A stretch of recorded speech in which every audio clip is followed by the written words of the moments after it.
Good evening, everyone. Today we would like to do the IELTS workshop, and our speaker is Thanissa.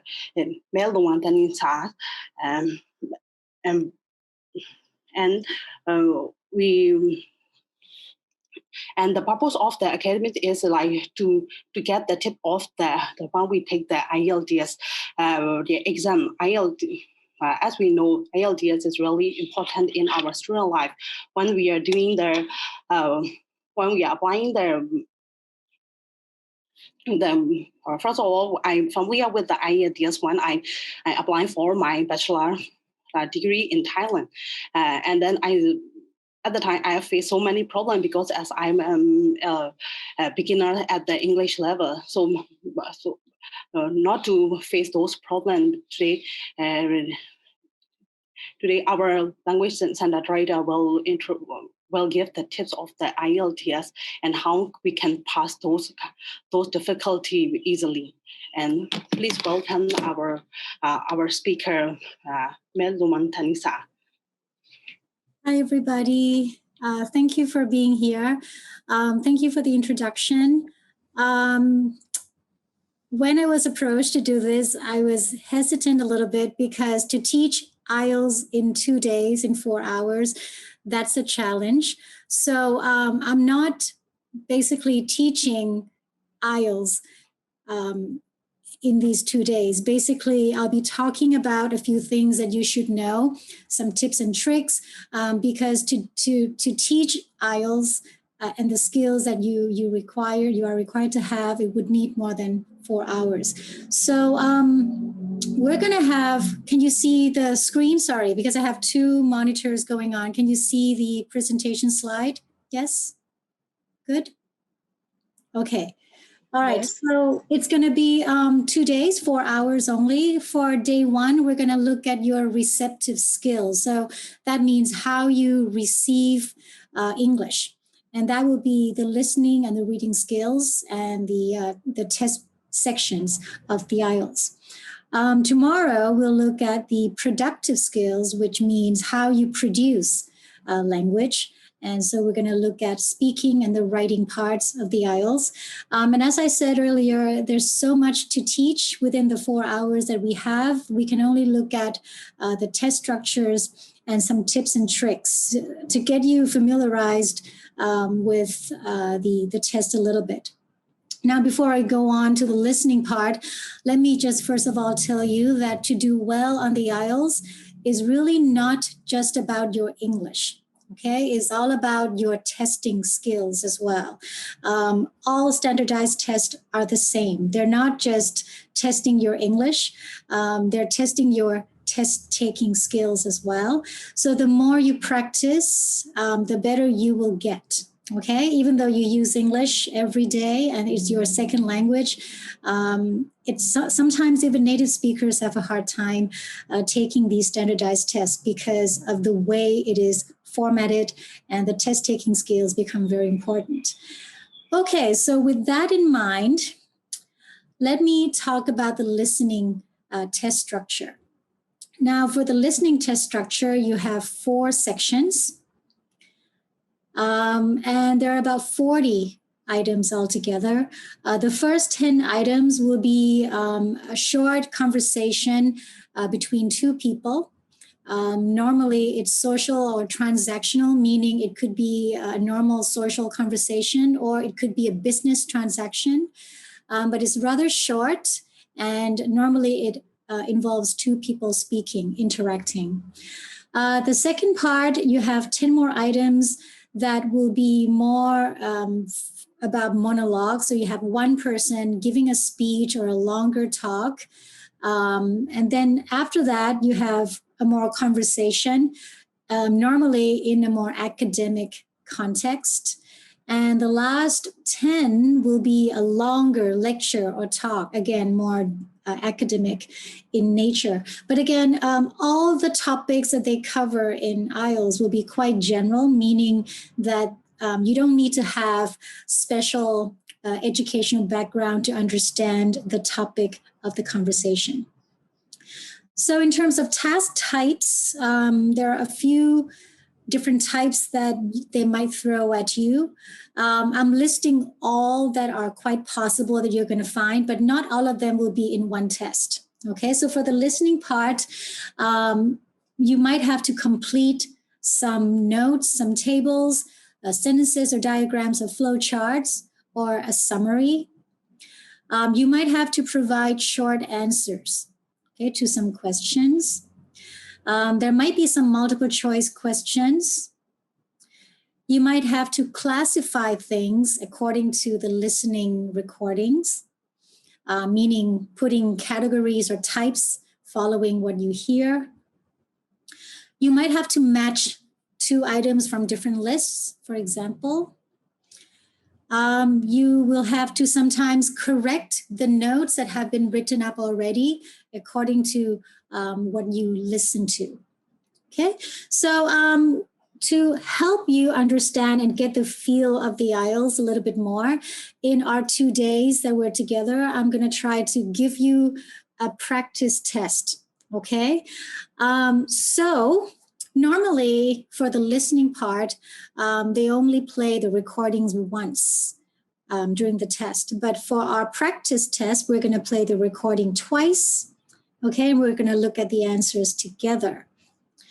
All right, so I have here one example, and this is a completing note task.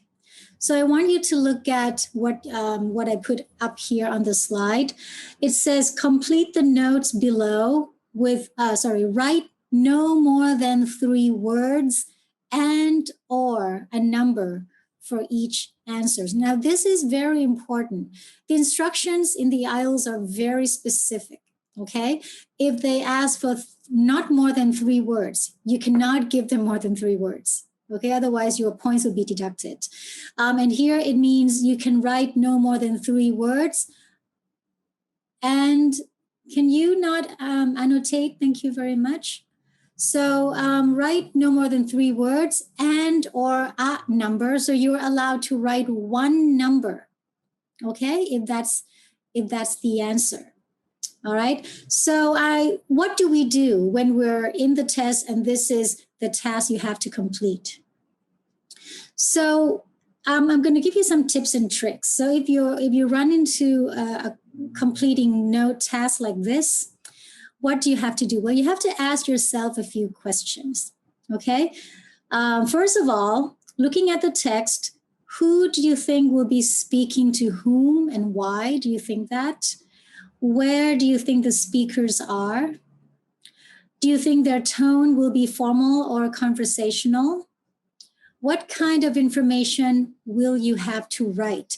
So I'm going to give you a few minutes to try to look at the picture, the image here, and then try to answer those questions that I just listed. And we're going to talk about it. So you can turn on your mic when I invite you to speak. So for now, look at the image, look at the task, and try to answer these questions. Have some answers in mind.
Okay. Now, if possible, I would like to see your faces, and so I can also talk to you and listen to your answers. So anybody would like to try answering these questions? So who do you think will be speaking to whom in this context? What is going on? Where are we in this recording?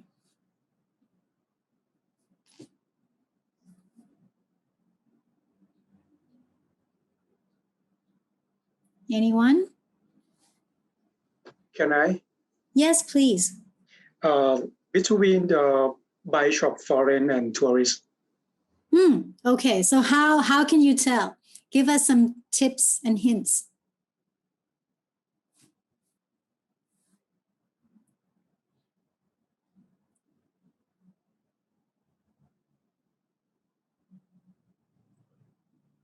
Warut, you can continue with your answer.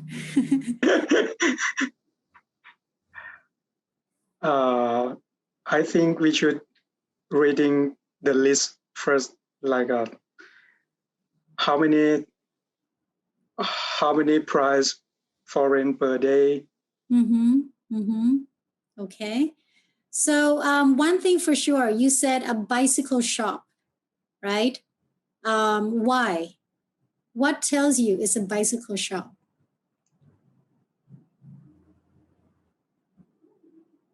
The title. Yeah, okay. So it says notes, Clark's bicycle hire. Okay, so that gives you a context.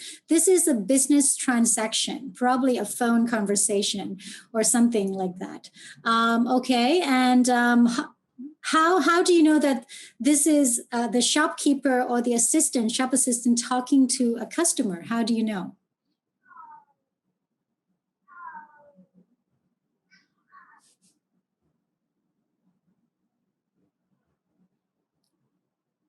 May I try? Yes, yes. Tip one. Yeah, I think it's like we can guess from the, like they will be talking about like the rental fee for the bike, the tour bike. Okay, so we have answered the first question, who and talking to whom and why do you think that? Where do you think the speakers are? A bicycle shop. Do you think their tone will be formal or conversational? What do you think? Sorry, my cats are crying, if you can hear that in the background. So yeah, you think it's going to be formal or conversational? What do we do when we want to hire or rent a bike? Do we go in with some academic English? I think it's formal, right? Is really formal? Oh, okay. What formal in what way? What do you mean by formal? I guess that's a good question. What do we mean by formal? Almost it's look like a give information, not conversation. Okay. I guess the word formal could mean academic, which might not be exactly what's happening here. To me, it would be more conversational. But again, it depends on what you mean by the word formal. Formal could mean polite for you, I think. It could be a polite conversation. Formal as in, you talk like you talk to a stranger, not to a friend. If that's the meaning of formal, yes, I agree. But it's not going to be formal as to, like using academic or very formal vocabulary. So what we're going to hear is going to be some conversational vocabulary that we listen to all the time. We use all the time in our conversation every day, not when we're giving a presentation, not when we're giving a lecture, not when our teachers are teaching. So that's the formal that IELTS is trying to say. Okay. And now, most important question will be, what kind of information will you have to fill in? Now, this is important because if you get to see what you have to fill in before you start listening, then you can listen for that information.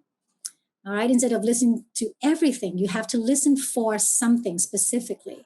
So what will be information we need here? So the first one, rental, £50 a week, or one, and then we have the symbol pound. So we can guess, we have to put in a number, okay? Again, you see the word fee, you see the pound. The question number 2, that's going to be again a number. Also for question number 3, deposit, also a pound symbol. Another number is coming. What about number 4, question number 4? What do you think is missing?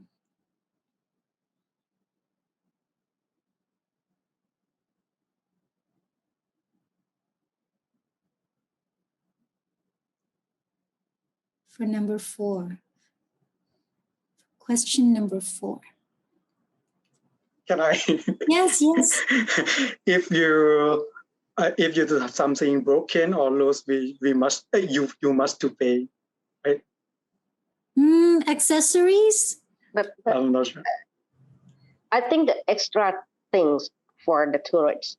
Okay, so It said like accessory. yeah, accessories mean what you can add. Yeah, things that you can add to the basic things. But yes, the key word here is things, right? So we're not looking for numbers anymore. We're looking for a noun, something. So it's £5 for something. So that location, that blank, you have to listen for a noun, something that is £5 and is extra. Okay. All right. What about number 5? Question number 5. What is in the blank here? What are we expecting?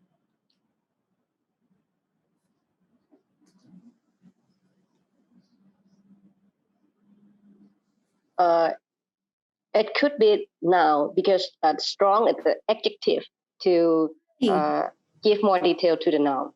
Good. So when you're guessing, you should use both the meaning and your grammar knowledge to guess because it helps you to listen for specific information. Now, why do we know it's a noun? You're right, because strong is used to describe a thing, so strong something. And also, if you look at the meaning, these are free, right? These things are free. So again, we're talking about something that is free. Okay, so along with the pump, the repair kit, something else is free and it is strong. All right. Next, number 6. What is missing? This one is easy.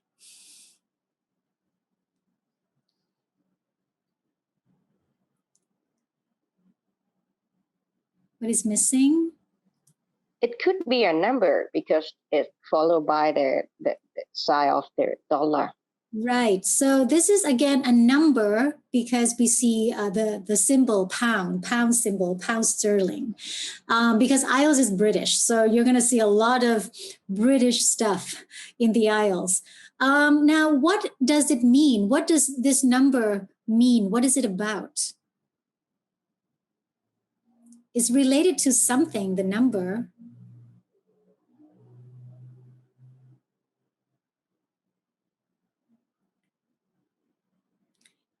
It's about now, Warud, your first answer, this would have been it because we're talking about insurance, right? We're talking about insurance. So if you break something, if something happens to the rental bike, this might have to be what you pay. So again, you're looking for a number that is related to insurance or claim, right? Damage to the bike. So you can guess before you start listening. And the last one, number 7, what do you think is the missing information? Pay for cash or credit card. Okay, so you're guessing it must be a payment method, right, of some kind. So are we looking for a number or a word or a noun? What are we looking for? No, not number. Yeah, not a number, because these are payment methods. Yeah, options. How do we pay? So how many methods do we have in our today's world? We have cash, right? Credit card, maybe debit, I don't know. check. If you're older, you might use check, but not anymore. In England, they use checks a lot. Anyway, so these are things that you have to do in nanoseconds that you have before the recording is played in the real test. Okay, so some tips and tricks. You have to listen for the words or numbers that you're expecting and write numbers as figures, not words. If the answer is a number, write the number, not the word, okay? Not the word that represents the number. So make sure that if it's a number, you write down one number. Now, how many times do you want to listen to the recording? Let's try 2 times first. Okay, let's try 2 times first. And if you still need one more, then we can play one more time. Okay, my cats are going crazy for some reason.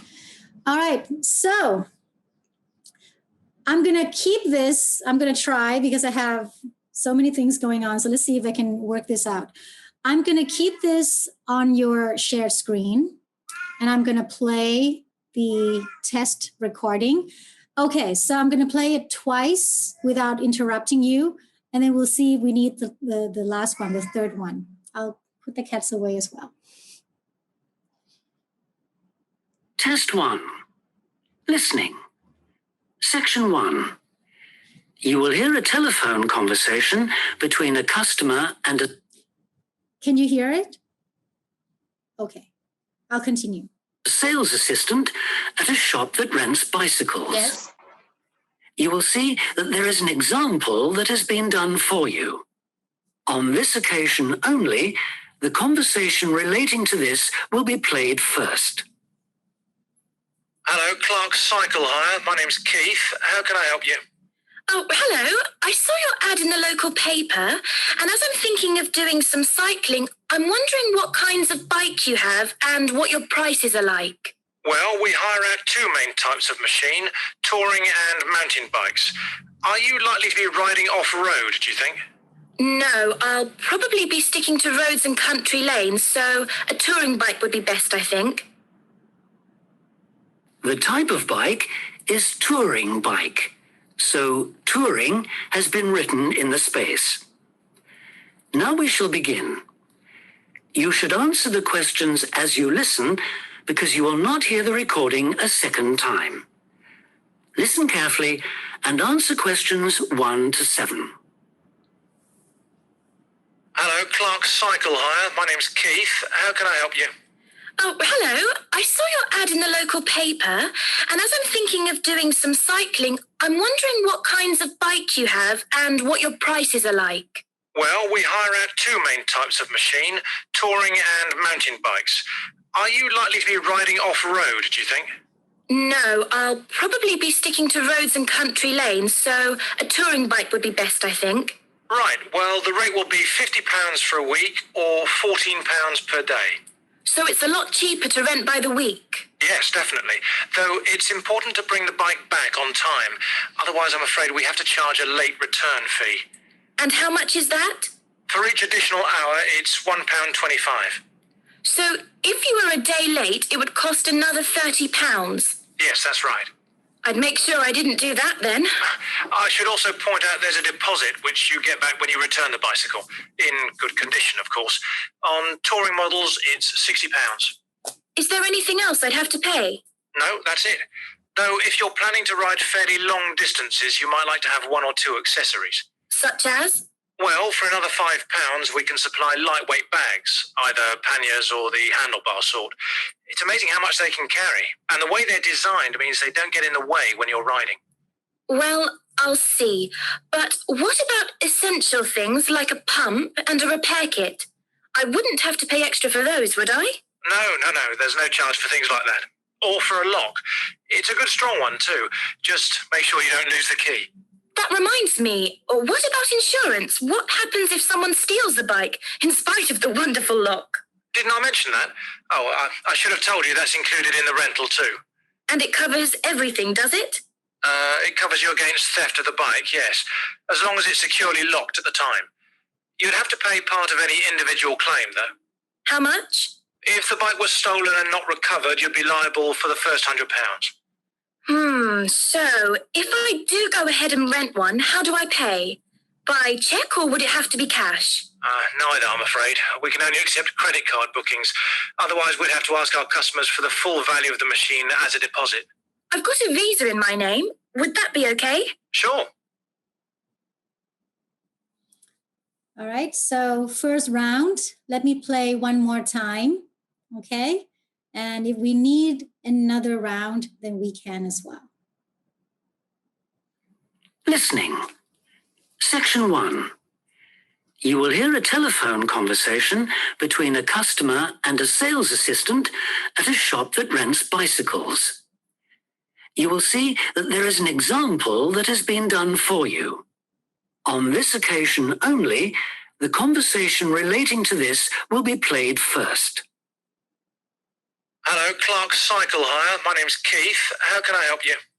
Oh, hello. I saw your ad in the local paper, and as I'm thinking of doing some cycling, I'm wondering what kinds of bike you have and what your prices are like. Well, we hire out two main types of machine, touring and mountain bikes. Are you likely to be riding off-road, do you think? No, I'll probably be sticking to roads and country lanes, so a touring bike would be best, I think. The type of bike is touring bike, so touring has been written in the space. Now you should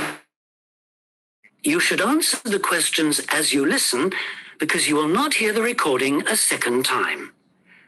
Listen carefully and answer questions 1 to 7.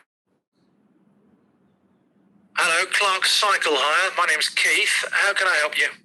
Oh, hello. I saw your ad in the local paper, and as I'm thinking of doing some cycling, I'm wondering what kinds of bike you have and what your prices are like. Well, we hire out two main types of machine, touring and mountain bikes. Are you likely to be riding off-road, do you think? No, I'll probably be sticking to roads and country lanes, so a touring bike would be best, I think. Right, well, the rate will be £50 for a week or £14 per day. So it's a lot cheaper to rent by the week? Yes, definitely. Though it's important to bring the bike back on time. Otherwise, I'm afraid we have to charge a late return fee. And how much is that? For each additional hour, it's £1.25. So if you were a day late, it would cost another £30? Yes, that's right. I'd make sure I didn't do that then. I should also point out there's a deposit which you get back when you return the bicycle. In good condition, of course. On touring models, it's £60. Is there anything else I'd have to pay? No, that's it. Though if you're planning to ride fairly long distances, you might like to have 1 or 2 accessories. Such as? Well, for another £5, we can supply lightweight bags, either panniers or the handlebar sort. It's amazing how much they can carry, and the way they're designed means they don't get in the way when you're riding. Well, I'll see. But what about essential things like a pump and a repair kit? I wouldn't have to pay extra for those, would I? No, there's no charge for things like that. Or for a lock. It's a good strong one too. Just make sure you don't lose the key. That reminds me, what about insurance? What happens if someone steals the bike, in spite of the wonderful lock? Didn't I mention that? Oh, I should have told you that's included in the rental too. And it covers everything, does it? It covers you against theft of the bike, yes, as long as it's securely locked at the time. You'd have to pay part of any individual claim, though. How much? If the bike was stolen and not recovered, you'd be liable for the first £100. So if I do go ahead and rent one, how do I pay? By check or would it have to be cash? Neither, I'm afraid. We can only accept credit card bookings. Otherwise, we'd have to ask our customers for the full value of the machine as a deposit. I've got a Visa in my name. Would that be okay? Sure. All right. Do we have answers? Yes? Easy, right? Okay, we're going to come back to this later because we're going to try to do other tasks as well, and then we're going to look at all the answers. So apart from completing notes like this one, you might be asked to complete a diagram. So in this case, it's a map. You have to choose answers from down here and then fill in the box. So you have to put in the letters A to E on your answer sheet. Okay, so what do we do if this is the task you're thrown at? So what kind of information will you have to write? Or how are the different elements connected in the map? So here, this one is not so difficult. Basically, you have to write in all these names or nouns, right, that are given here. You have to think about prepositions a lot because you're going to be listening to directions. All right, so try to look at how things are related. So the park is next to the police station. This is Woods Road and Park Police Station. And these two places are on Wood Roads.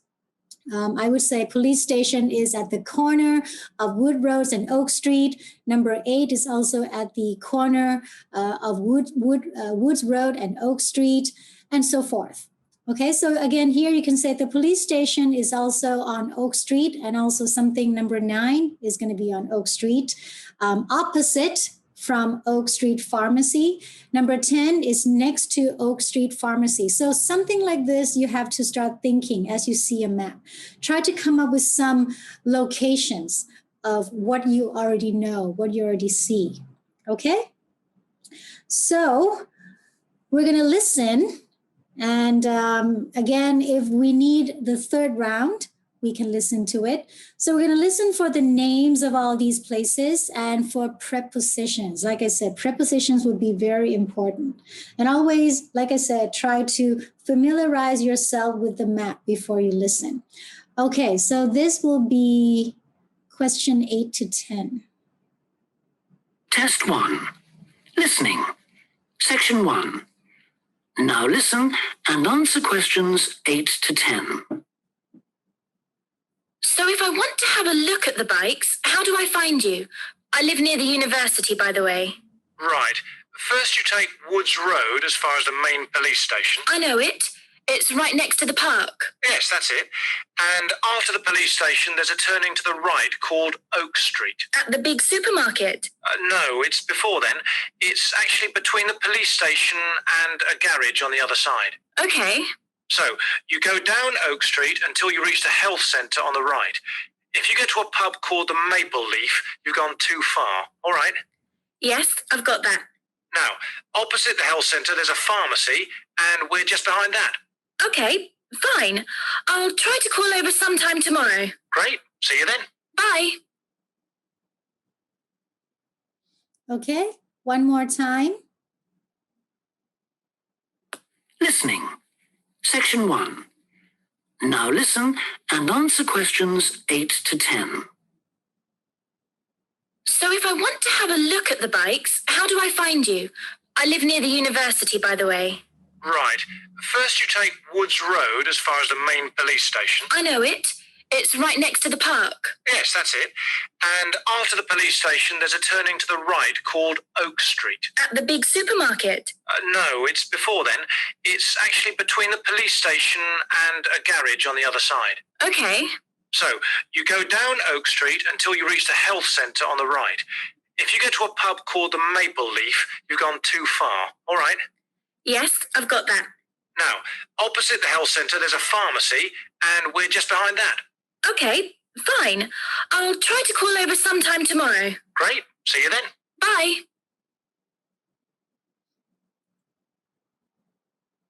Okay, are we good with directions? Third round, yes, no? I have a question. Mm-hmm.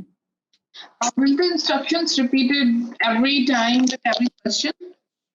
Sorry? Would the instructions be repeated with every question in the actual IELTS test? With the yeah, when you change the task, they will actually tell you what to do. So from numbers one, sorry, yeah. With every question. With every task. Every task. Because okay. for the previous task, you're told to read to look at the notes, right? The phone notes, the telephone memo. So that will be, the instructions will be given.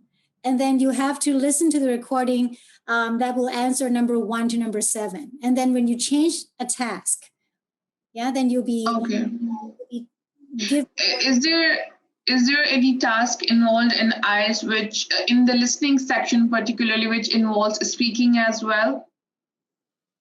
No, you mean you yourself speaking for the listening? Yeah, in response of listening. The task is for listening, but I need to respond by speaking. No, not that I know of. Not that I know because I have attempted TOEFL 3 times, but I'm planning for IELTS for the first time because that's the pattern in TOEFL.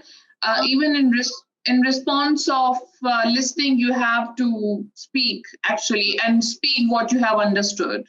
No, not So this not, is not for the IELTS. Not for the IELTS. The only okay. time speaking is for the speaking part. That's the only time. Yeah. Oh, okay. That's helpful. Thank you. No, I think a lot of people believe that the IELTS is easier than the TOEFL. The TOEFL used to be easier, but now that they have a lot of integration, TOEFL has become more integrated. They're trying, even for the writing part, you have to listen in the TOEFL. Yeah. Listen to it. Yeah. I mean, that's really integrating, but for me, I don't know, still I really want to take TOEFL because I already have taken it 3 times. But this time I need IELTS for some particular country, but I'm finding IELTS difficult, maybe just because I've taken it many times and that's why, but I don't know, but that's the fact that TOEFL is really integrated. When you're taking speaking, it's not just a speaking, you're using all your senses. Right. Yeah. They transformed themselves a few years back. Yeah. IELTS has stayed pretty much traditional, I would say. And is it possible to take the writing test on computer? Because that's really confusing all the time. I think because I belong to Pakistan, and in Pakistan, even if you're taking computer-based IELTS, you have to write your essay on paper. I think right now it's all on computers, I believe. Okay, and is the home-based edition available for IELTS because the TOEFL is available in case of? Is the home-based IELTS available in case of COVID situation? Okay, IELTS, both IELTS and TOEFL now have their online versions. Okay, now it depends on the university you're applying to or you're using the score with. For AIT, for example, we only allow TOEFL Home Edition. The reason is that TOEFL Home Edition is monitored.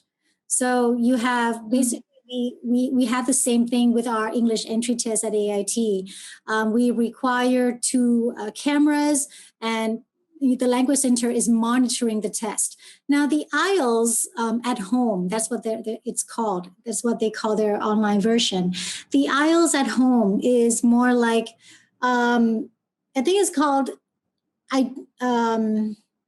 something else. I think it's called IELTS.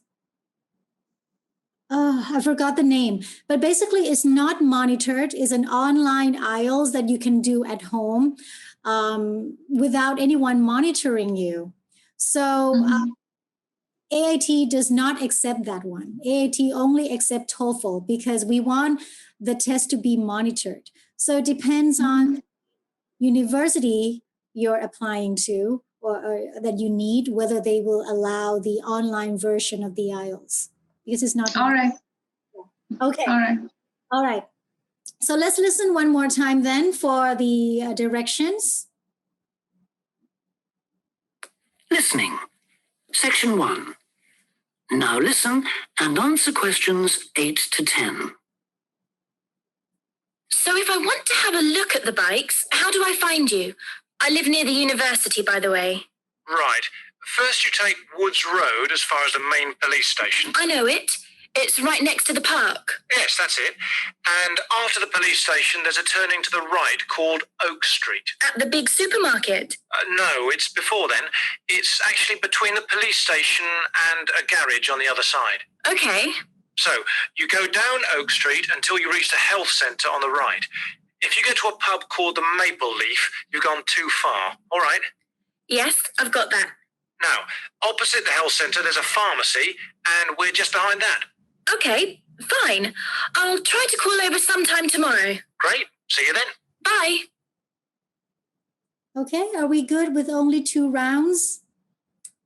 Yeah, still easy? Okay. Let's go to the next task. Now, make sure that you write down number 1, 2, 3, 4, 5, 7, and 8, 9, 10. We're skipping some numbers as well. Then we're going to look at the answers together at the end. Okay. Now, another possible task that you might be thrown at would be a multiple choice question format. Okay. So here I have questions. I skipped some questions, by the way. Here I have questions 18 to 20. And let's see what you have to do when you have multiple choice questions in front of you. So you have again to study the text and try to ask yourself some questions. So what should be added to complete the stems? Now, if you look at the questions 18 to 20, 18 to 19, 18 and 19, these are stems. Stems mean incomplete sentences that are given to you. Okay, the stems. So number 18, in this city, clubs and societies are mainly paid for by. So again, you're looking at the cues, the clues, the hints. So you have to listen for who pay for the clubs and the societies. So these are some possible answers. Okay, so again, this is the stem. So you have to listen for specific information about the stems as well. So embassies, individual members, or the city council. Number 19 is also a stem. Finding the right club might influence your choice of what? Again, a lot of the hints will be in the stem, right? So you have to listen for the stem. And then the answer could be city, district, or friends. Number 20 is a full sentence, a full question. What should you do if the right club does not exist? Okay, again, you have to look at the choices, make sure that you understand the question. What should you do if the right club does not exist? Okay, set one up yourself, find one on the internet, join one in another town. Okay, now, very important. Sometimes when we're asked these questions, we base our answers on our own opinions or knowledge, which is very dangerous. Okay, so make sure that whatever you say, whatever answer you give, you base them on the listening recording that you hear, not based on your own opinion. Okay, this is not about your opinion. Speakers sometimes change their statements in the recording.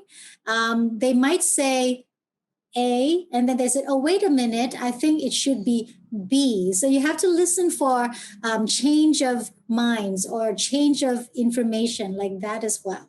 Okay, so do not immediately choose an answer just because you hear it. Try to listen a little bit further to see whether that information is correct. Okay, so I'm going to give you 3 rounds because this is a lot of information and there could be a lot of tricks. So I'm going to give you 3 rounds for this one. This is 18 to 20. Okay. Test 1. Listening. Section 2. Now answer questions 18 to 20. I should mention at this point that clearly some districts have a higher concentration of English-speaking clubs than others, and that certain parts of town tend to specialise in particular activities. An obvious example would be the number of water sports clubs down near the river. Whatever the number though, they usually have one thing in common. With the exception of a few associations linked to particular countries and supported by their embassies here, in the vast majority of cases, it is the individual members who fund them, so an entry fee or a subscription will be charged. You may be used to council-subsidised sports centres and the like in your home country, but I'm afraid that's not the case here. Assuming you can afford it then, you can be fairly sure that somewhere out there you'll find a club that caters for your own particular fascination. If it's very important to you and you intend to spend a lot of time on it, it might even determine which district of the city you decide to live in. In the unlikely event that you really can't find such a club, The solution is to try to persuade friends and anyone else you meet of the need for one. You could also use the local small ads on the internet to suggest the idea. You'll be amazed at just how many people share even the strangest interest. Then you can start your own. Okay. First round done. So second round, again, in reality, you're not going to get 3 rounds, but we're practicing, familiarizing ourselves. I'm going to give you 2 more rounds. Listening. Section 2. Now answer questions 18 to 20. I should mention at this point that clearly some districts have a higher concentration of English-speaking clubs than others, and that certain parts of town tend to specialise in particular activities. An obvious example would be the number of water sports clubs down near the river. Whatever the number though, they usually have one thing in common. With the exception of a few associations linked to particular countries and supported by their embassies here, in the vast majority of cases, it is the individual members who fund them, so an entry fee or a subscription will be charged. You may be used to council-subsidised sports centres and the like in your home country, but I'm afraid that's not the case here. Assuming you can afford it then, you can be fairly sure that somewhere out there you'll find a club that caters for your own particular fascination. If it's very important to you and you intend to spend a lot of time on it, it might even determine which district of the city you decide to live in. In the unlikely event that you really can't find such a club, the solution is to try to persuade friends and anyone else you meet of the need for one. You could also use the local small ads on the internet to suggest the idea. You'll be amazed at just how many people share even the strangest interest. Then you can start your own. All right, 1 more round for this, and then we can look at the answers for all that we have just listened to. Test 1. Listening. Section 2. Now answer questions 18 to 20. I should mention at this point that clearly some districts have a higher concentration of English-speaking clubs than others, and that certain parts of town tend to specialise in particular activities. An obvious example would be the number of water sports clubs down near the river. Whatever the number though, they usually have one thing in common. With the exception of a few associations linked to particular countries and supported by their embassies here, in the vast majority of cases, it is the individual members who fund them, so an entry fee or a subscription will be charged. You may be used to council-subsidised sports centres and the like in your home country, but I'm afraid that's not the case here. Assuming you can afford it then, you can be fairly sure that somewhere out there you'll find a club that caters for your own particular fascination. If it's very important to you and you intend to spend a lot of time on it, it might even determine which district of the city you decide to live in. In the unlikely event that you really can't find such a club, the solution is to try to persuade friends and anyone else you meet of the need for one. You could also use the local small ads on the internet to suggest the idea. You'll be amazed at just how many people share even the strangest interest. Then you can start your own.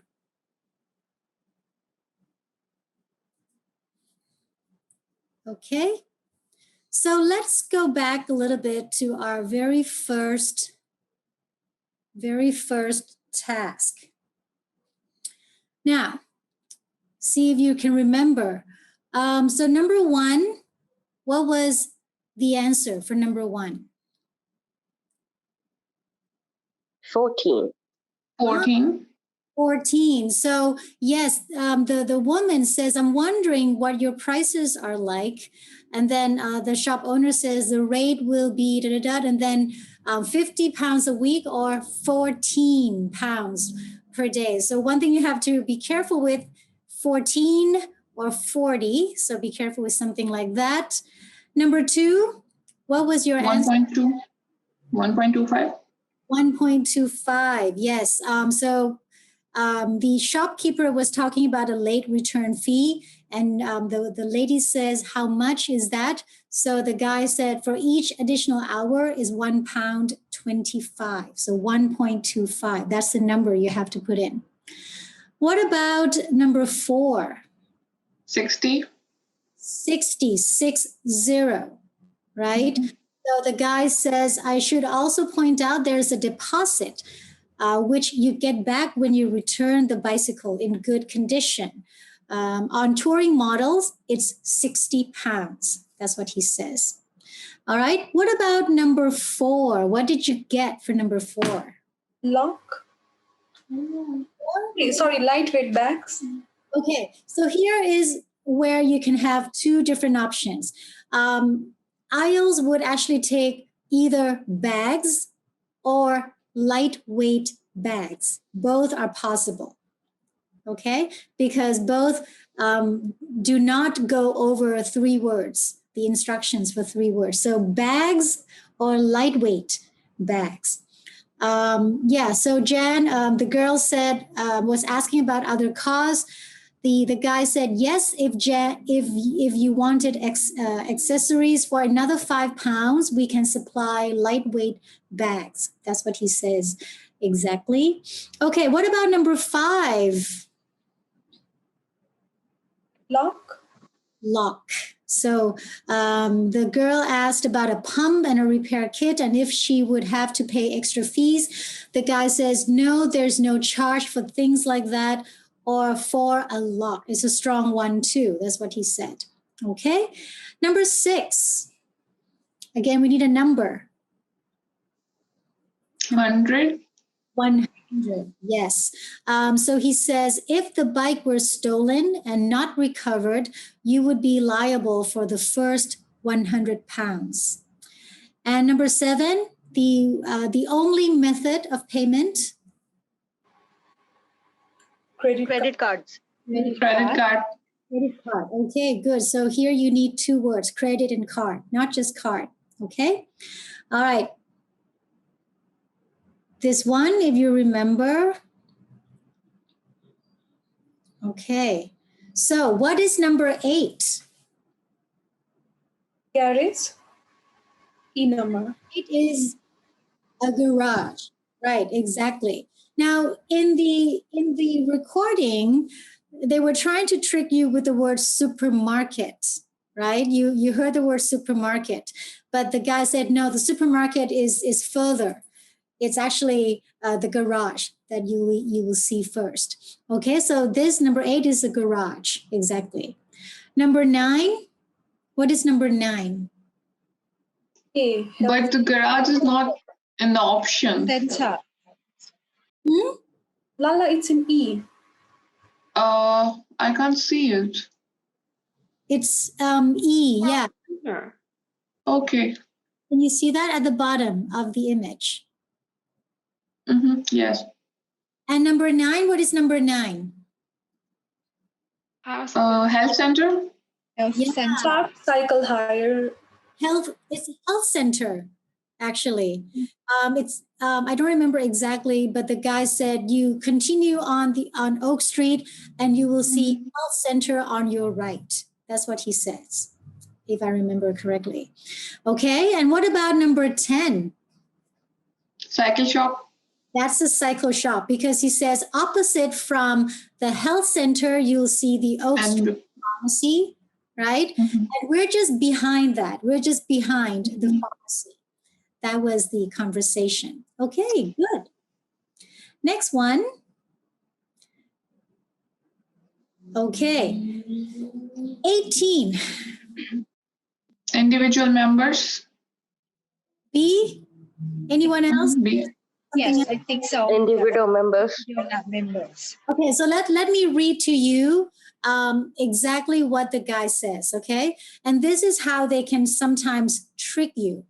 The guy says, with the exception of a few associations linked to particular countries and supported by their embassies. So only a few are supported by embassies. But when you hear the word embassies and if you answer right away, you're going to have a wrong answer. So it says, with the exception of a few associations supported by the embassies, in the vast majority of cases, in most cases, it is the individual members who fund them. So if you look at the STEM, clubs and societies are mainly, so we're looking for the majority of supporters, okay? And yes, individual members is the correct answer. 19? B. District. B. B. District? Do we have different answers?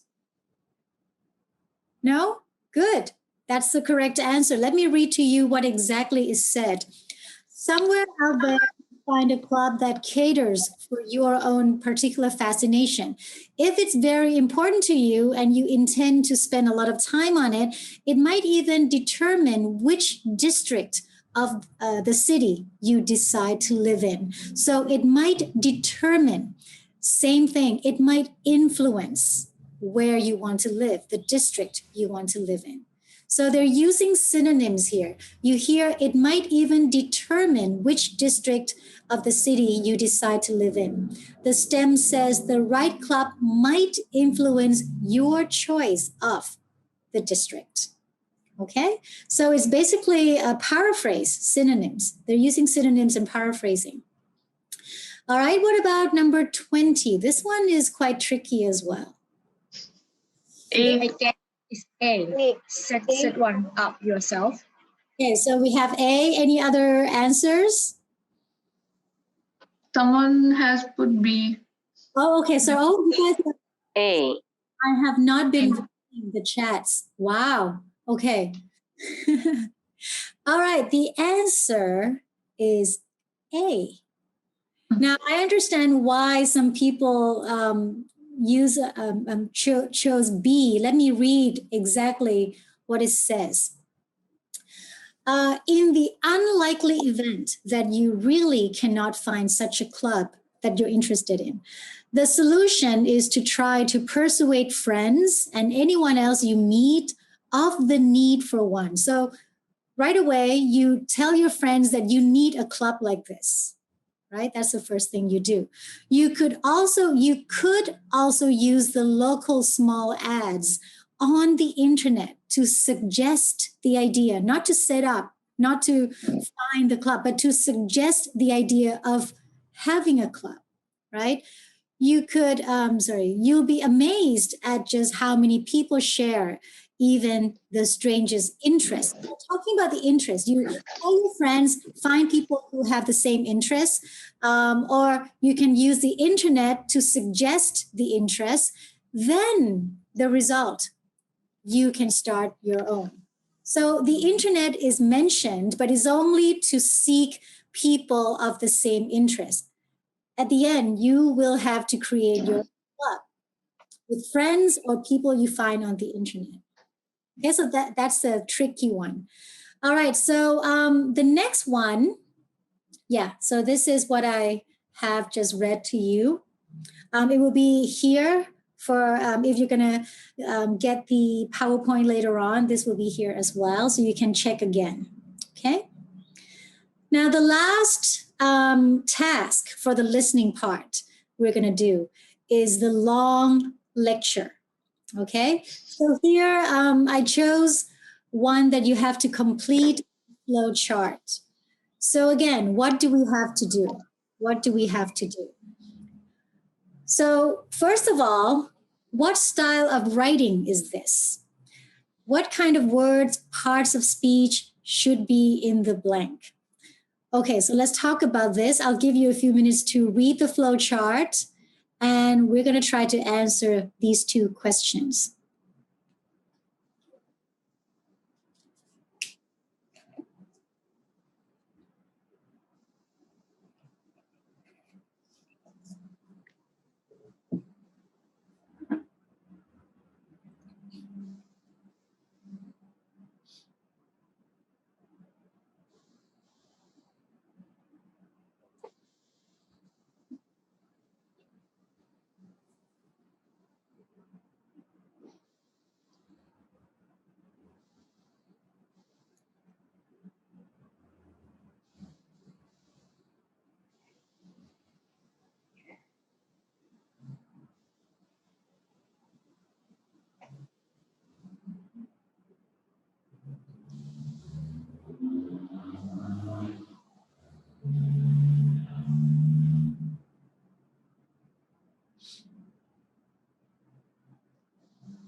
All right, so let's look at each one, each number. First of all, in general, what style of writing is this? So this will be quite formal. We're looking for, these are sentences, so we're looking for formal vocabulary because it's a lecture as well. Again, you have to write no more than 3 words for each answer, but no number. Yeah, no number, only words, but not more than 3 words. So let's think about the grammar. What kind of words or parts of speech for each blank? So 21, blank 21, what is missing? Part of speech. So part of speech, I'm talking about nouns, verbs, adjectives, adverbs, prepositions. These are the basic parts of speech of English. So what is missing here? What kind of words? What is the word type that is missing? Noun.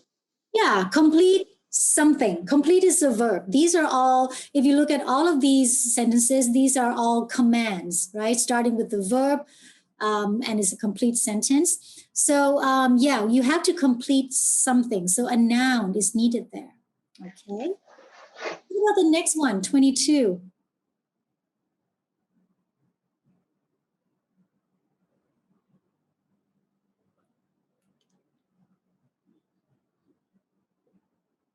Any guesses?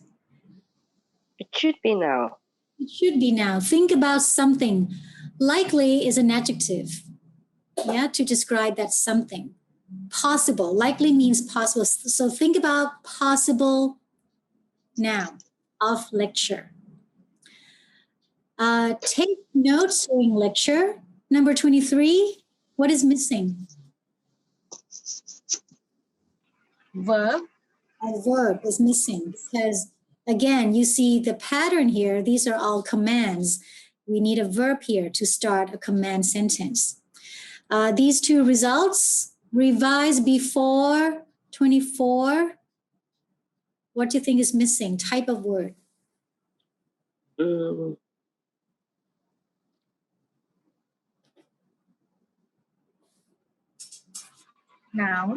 A noun before something. Again, you don't have a choice of numbers, okay? So you cannot say the date, for example. So revise before something.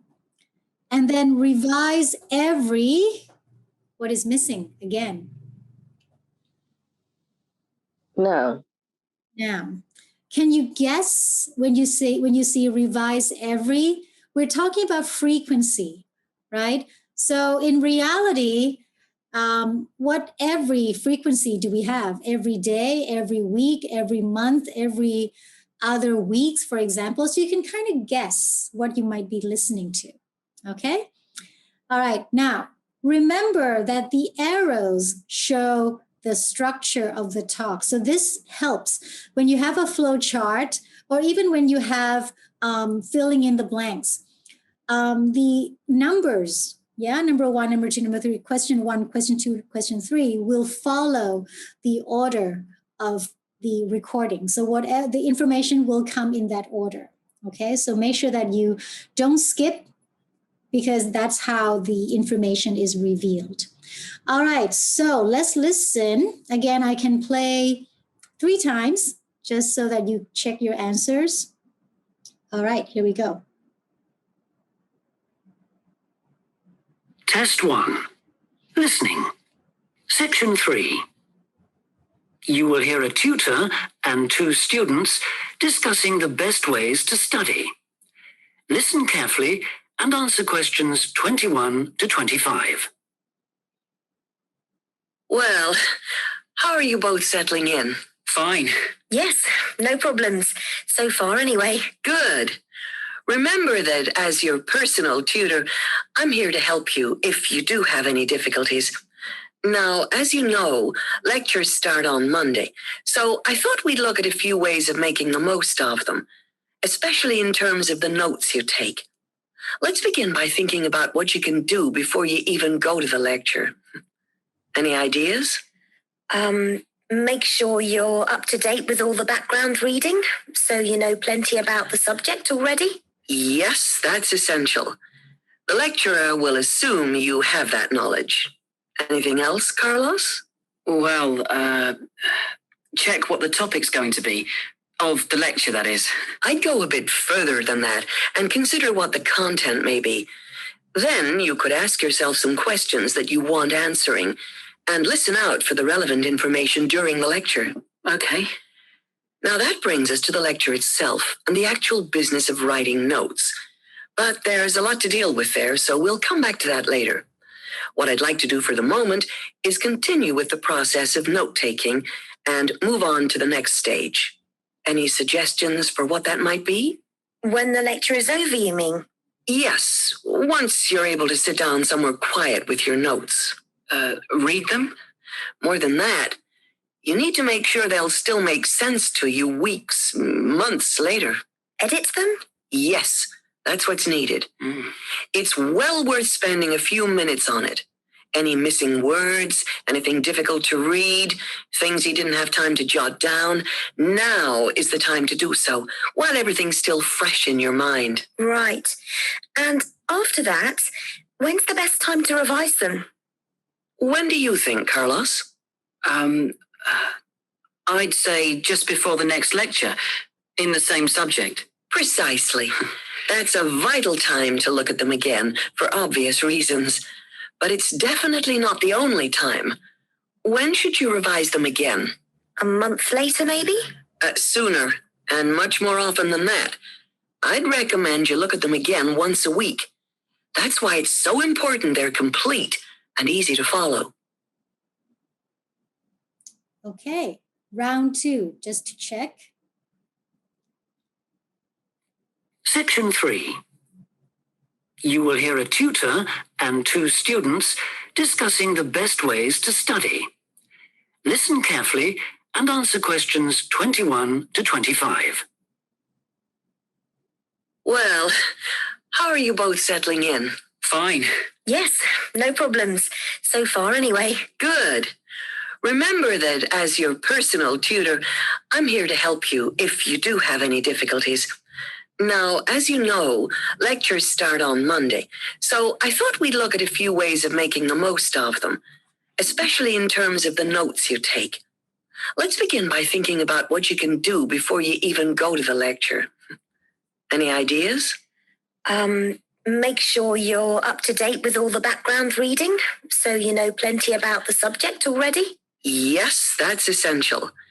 The lecturer will assume you have that knowledge.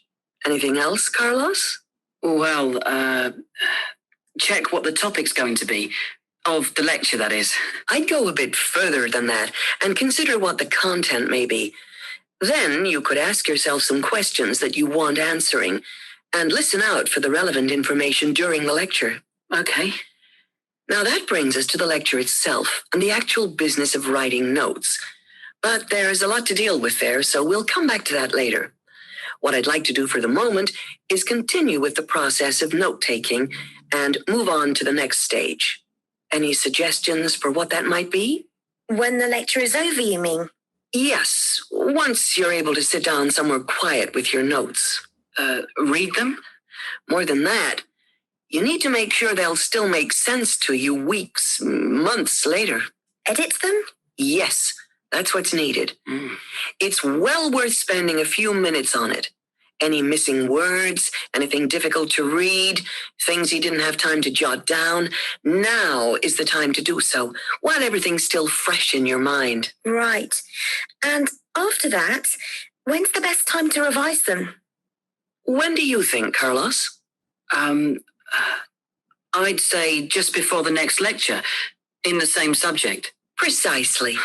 That's a vital time to look at them again, for obvious reasons. But it's definitely not the only time. When should you revise them again? A month later, maybe? Sooner, and much more often than that. I'd recommend you look at them again once a week. That's why it's so important they're complete and easy to follow. How are we doing? Do we need another round? Are we good? We can do a vote in the chats as well. I think because of the time, we have another section, the reading section, to cover as well.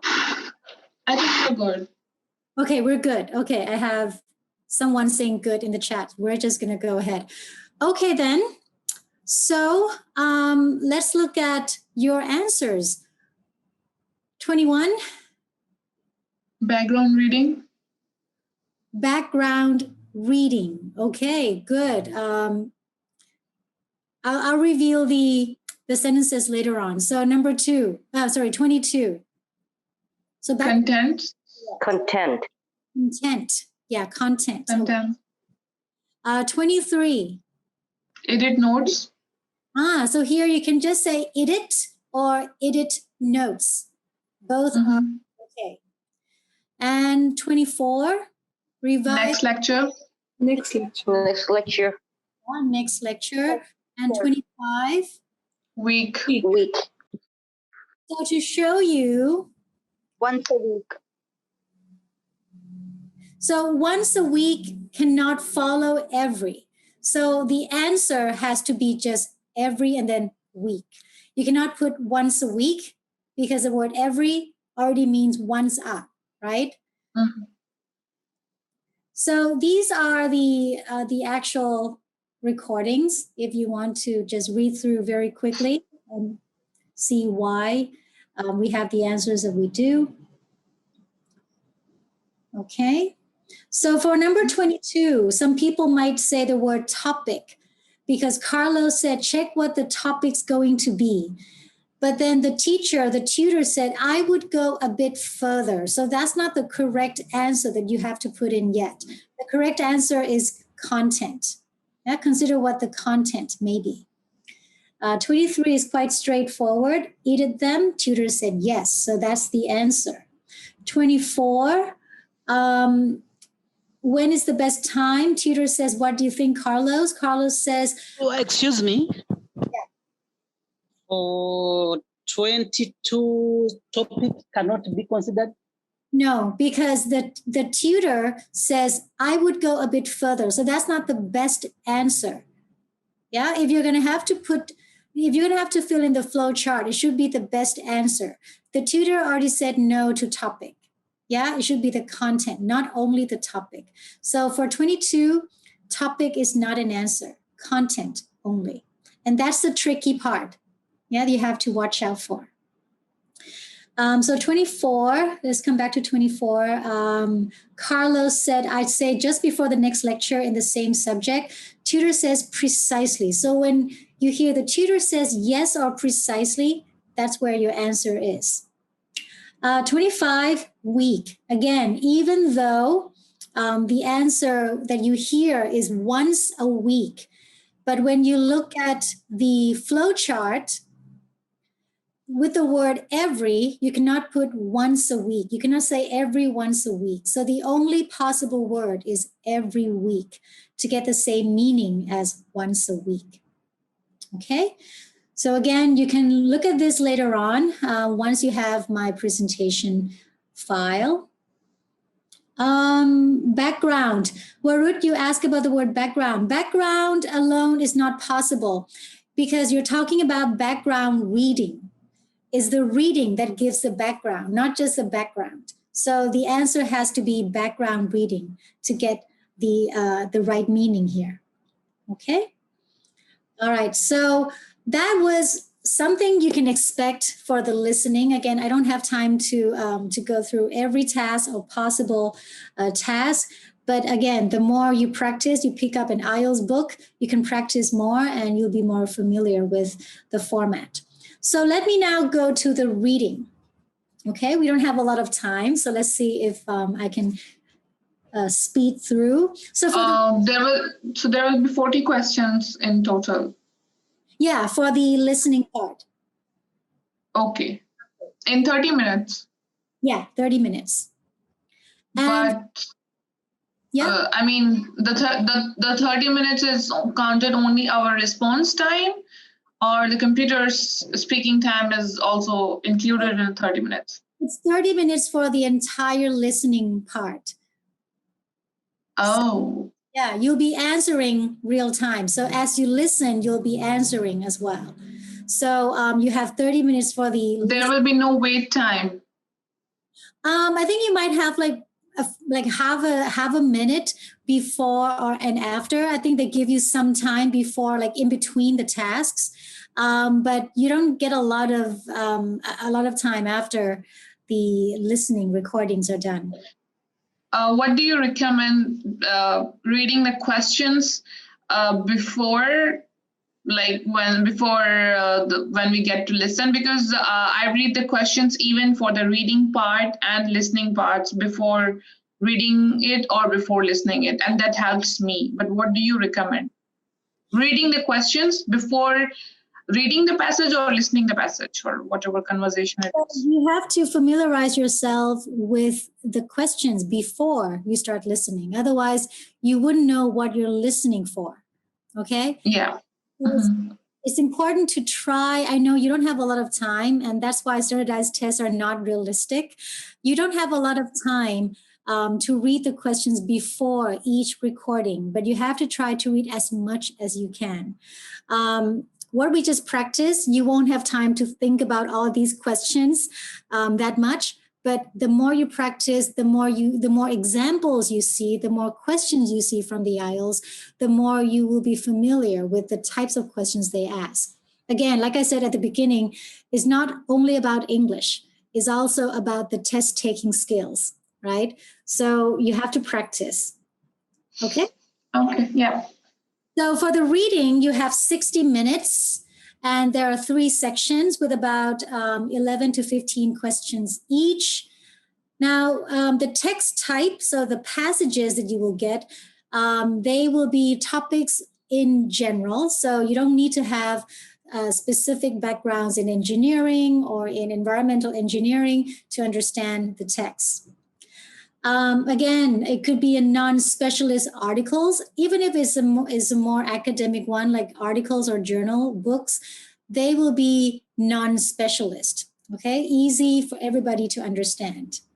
Even newspapers can be used or magazines can be used. One, at least with detailed logical arguments. So sometimes you're gonna, at least you have one text that will have logical arguments you have to work out the logic for. In terms of task types, okay, again, you have multiple choice questions, short answer questions, classification. You have to classify things from the reading, matching information, completing texts. True, false, not given. This is one of the most problematic one. We're going to practice this today. And yes, no, sorry, not true, false, not given. Yes, no, not given. That's another one we're going to practice today. True, false, not given normally is based on the text information. Yes, no, not given. Most of the time, they're asking for the views of the writer. Okay, but the not given seems to be the most problematic one. I noticed from a lot of students. So we're going to practice the not given today as well. Okay, so for the reading part, I hope that your screen is big enough. So we're going to try matching information first. Okay, so this is the question. Choose what heading for paragraph A to D. So for us, it's A, B, C. Okay, choose the correct heading for paragraphs A, B, and C for our practice from the list of headings below. Write the correct number 1, to 10 in boxes 1 to 5 on your answer sheet. So for us, I only asked for 3 paragraphs only. So you're going to be looking for 3 headings for these 3 paragraphs, A, B, and C. Okay, so I'll give you a few minutes to read and decide on the headings that would match paragraph A, paragraph B, and paragraph C.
Okay, are we good to go?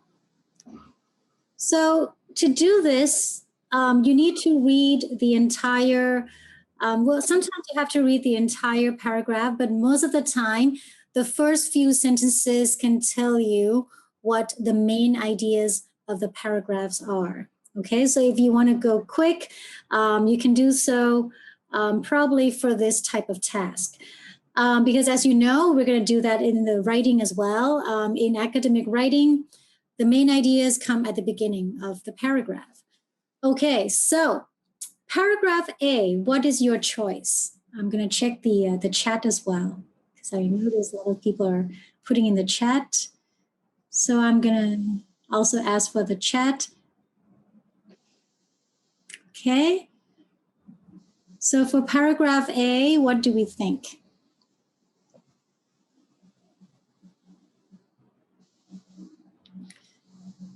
Number 4. Okay, so someone says 4, someone says 10. All right, any more? Yeah, 4 is winning and 4 is the correct answer. Okay, so yeah, space biomedicine is a relatively new area of research.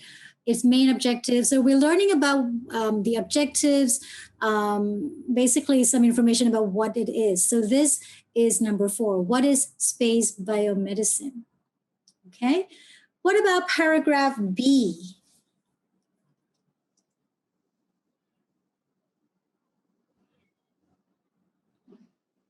Now, paragraph B, what do we think?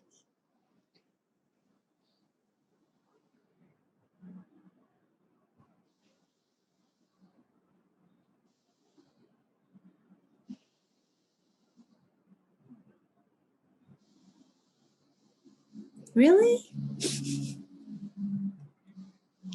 7, internal damage. You sure? 7 is not correct. 1? Not really. I'm still looking for the right answer. So it says this involvement of NASA and the ESA reflects growing concern. So there's a concern that the feasibility of travel to other planets and beyond is no longer limited by engineering constraints, but by what we can understand. So it's not about the engineering part anymore. It's about how our body can withstand traveling to space, right? So it reflects a concern that is about the body, the human body. It's not about the technology anymore. It's about the human body. The discovery of ice on Mars, for instance, means that there's now no necessity to design or develop a spacecraft large and powerful enough to transport the vast amounts of water needed to sustain the crew that may last many years. Without the necessary protection and medical treatment, however, their bodies would be devastated by the unremittingly hostile environment. So it's reflecting a concern, a growing concern that engineering technology is not the problem anymore, but it's how human bodies can survive. So What do we think? No one? It's number 10, why space biomedicine is now necessary. Because we don't need to study engineering, space engineering anymore. We need biomedicine because we need to understand how human bodies can withstand, right? That's the concern. That's why we need it. Right now, there's no necessity to think about spacecraft anymore. It's more without the necessary protection and medical treatment, the human bodies cannot withstand. So it's necessary that we study, that we look into space biomedicine. So that's number 10, actually. Why space biomedicine is now necessary. You answer 5, the psychological problems of astronauts. That's, do I see that? I don't see that. We're talking about human body, not psychological well-being. Somebody answered 1, the problem of dealing with emergencies in space. I don't see that. That could be a small part of it, but the bigger picture is the necessity of doing space biomedicine. Engineering alone is not the problem anymore. Okay, so that's number 10, why space biomedicine is now necessary. What about paragraph C? Number 9. Yeah, number 9. C. So, okay, I think this is, yes, C. Correct, the visible effects of space travel on the human body. So this one is clear. The most obvious physical changes undergone by people in zero gravity are, so that's the beginning. And then you see the details, right? You see the details. So yeah, this one, I think a lot of you agree, is number 9. Okay, now let's look at another task. Oops, sorry. Now, I'm gonna zoom in on some questions so that because of the space as well, I cannot give you the entire text. So we're gonna do one question at a time, okay? So this is the yes, no, not given task type. So do the following statements agree with the writer's views in reading passage 1? In boxes 8 to 12 on your answer sheet, write. So you have to write words, okay? Yes, no, or not given. So you write yes if the statement agrees with the views of the writer. So normally you can see the view of the writer and the statement in paraphrase is exactly the same. You can find that information there. No, if the statement does not agree with the views of the writer. Not given, which is the most problematic, is when there's no information about that particular statement in that passage. Again, this is where you have to rely on the text, not on your opinion, okay? So we're gonna do 3 items. We're gonna do item 8, 11, and 12. So we have to do one by one because they come from different paragraphs. So let's do number 8.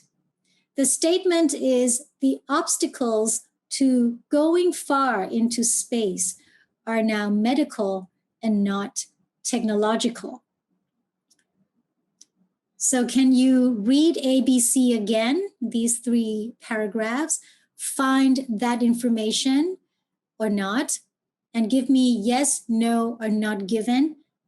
Explain yourself as well why you choose that answer.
So some people are answering. So don't check the chat yet if you haven't decided.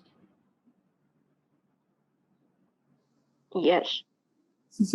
Okay. So a lot of you said yes. Let's see. Where does it come from? If you say yes, where is the statement reflected in? The most critical medical problem. Okay. Where? Which paragraph? Can you take us to that paragraph? Paragraph A.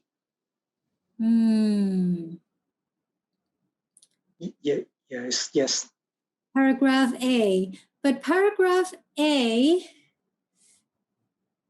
but there's nothing about technology though, right? You're only talking about most critical medical problems.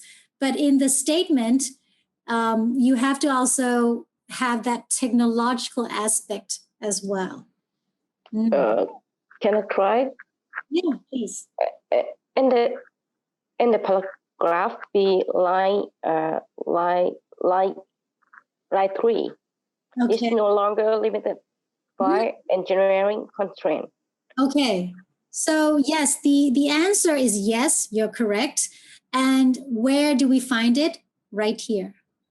The feasibility of travel to other planets and beyond is no longer limited by engineering constraints, so technological, not technological, but by what the human body can actually withstand. So if you look at the underlined text here, the underlined sentence here, compared to the statement in number 8, we have both not technological, the obstacles are not technological, yeah, so no longer limited by engineering constraints. So the obstacles are now medical, which means but by what human body can actually withstand. So Warud, if you answer, if you get it from A, you only talk about the human body, the medical part, not the technological. Okay, so the answer is yes. And someone is doing number 9. We're not doing number 9, sorry. The answer is yes, and this is where the paraphrase takes place. This is how you see the writer's view, okay, for this one. All right, now let me go back. Next one is number 11. Number 11. Some kinds of surgery are more successful when performed in space. Yes, no, or not given. And the paragraph will be paragraph E you have to read from.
Okay, what do we think?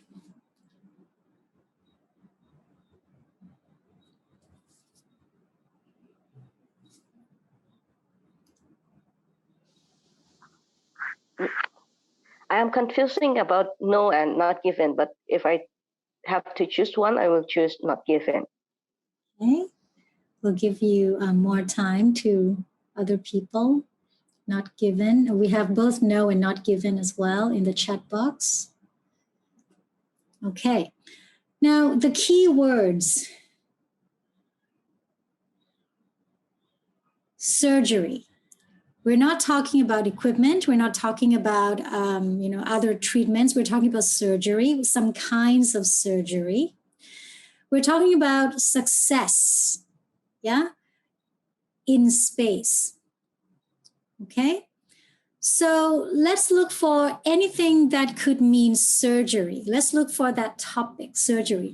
Where in this text that we can find something related to the word surgery, something that can be, reflecting the word surgery? An accident. But accident doesn't always mean you have to have a surgery. A surgery means you have to cut open, yeah, the body. But he's talking about a wide range of medical difficulties, you see, because medical difficulties can arise in case of an accident or other illnesses. But right. I'm talking about wide range of medical difficulties. Yeah, but medical difficulties, again, is not the synonym for surgery. Again, you have to look at the statement and find the exact topic that the statement is about, because otherwise you cannot really give the right answer, since surgery is also a medical treatment, right? But it's too general. So what I see here is treat internal injuries. So, like I said, a surgery means you have to cut open the body and go inside to treat something internal, right? So this can be something that is related to our statement, not the entire text, but only this part. So what is this part saying? The only solution seems to be to create extremely small medical tools and smart devices that can, for example, diagnose and treat internal injuries using ultrasound. The cost of designing, producing this kind of equipment is bound to be, well, astronomical, expensive. So yes, we're talking a little bit about some kinds of surgery. We have to introduce new medical tools for the surgery. But do we have any information about success in space when performed in space? Yes or no? No, because there is not enough room available into space vehicle to include such. No. Only this part. Only this part. Only this part. You cannot look at the entire text to answer one statement. This statement, like I said, is about surgery. And this is why I underline the word treat internal injuries, because this is where surgery is needed.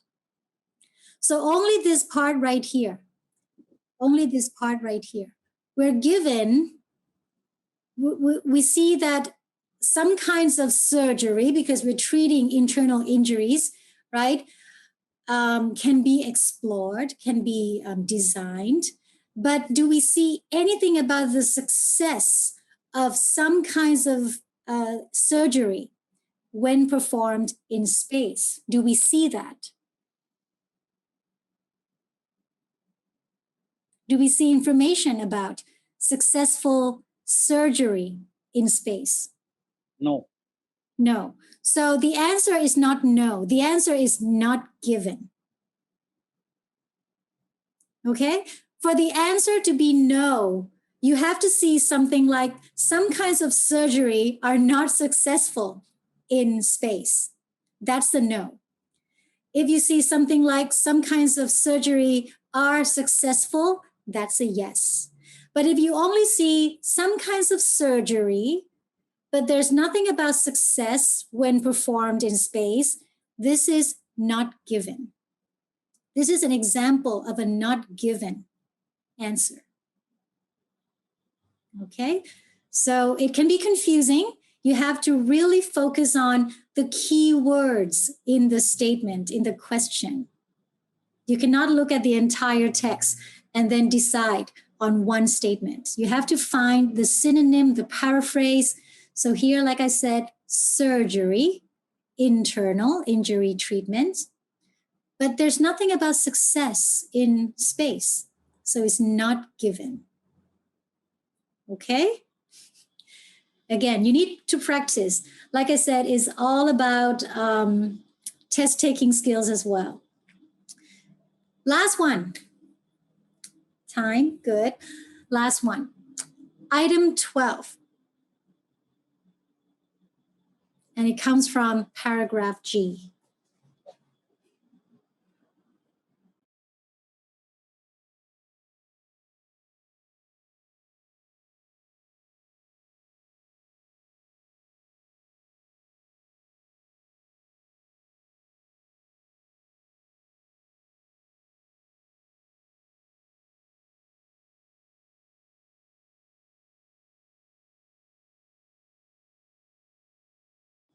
I see one question, Helio. I will answer after this one, okay?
Wow, we have an overwhelming no, which is good. That's the correct answer. The answer is no. Can anyone tell me why no?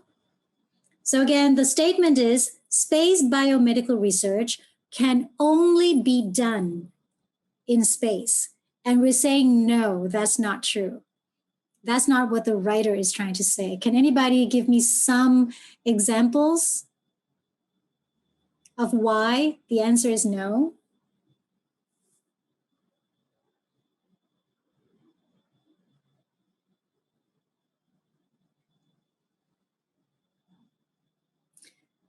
They did it underwater, which is on Earth.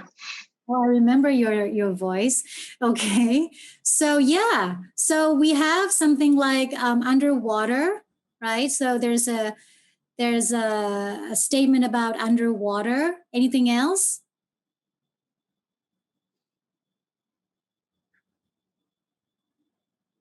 Anything else that can help give you the hint?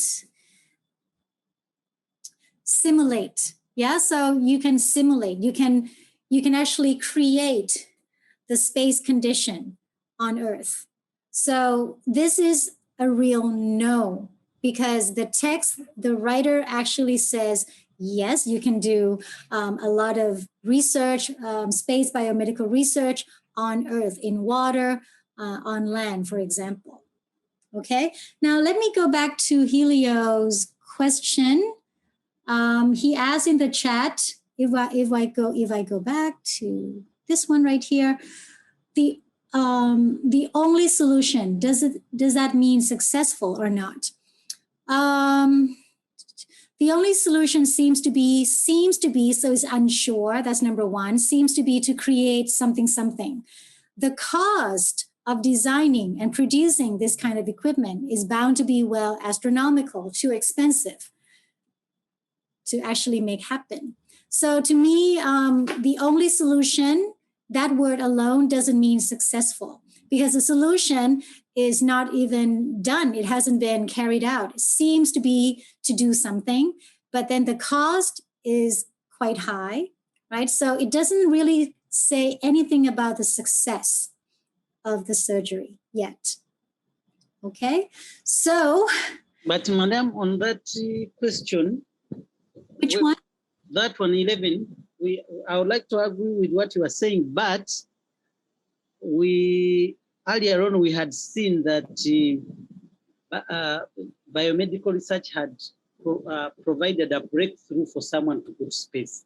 But then when you say, you know, when you rejected our answer here that it was surgery cannot be done, I was like, it's contradicting what we are saying in the previous paragraphs. Yeah, but this is the thing. When you have to answer yes, no, and not given, they're very specific, okay? You have to read the statements given here and only focus on the statements given in the questions. It's really not about the entire text. You're not actually analyzing the questions here based on the entire text. You have to look for keywords that reflect the meaning. Yeah, so the way they come up with these questions is they either paraphrase, so that would be a yes. They will do a negative paraphrase, which will give you a no answer, or they will give you a topic, yeah, like a keyword, like surgery, a paraphrase of a keyword, and then give you new information that is not included in the text. And that's how you get a not given. Okay, so again, like I said, it's not only about English, it's about knowing what the test is testing you, how the test is testing you. I would say 70% of the success in standardized tests will be knowing the test taking skills, not really English. So that's the thing about standardized tests. I hope that answers your question.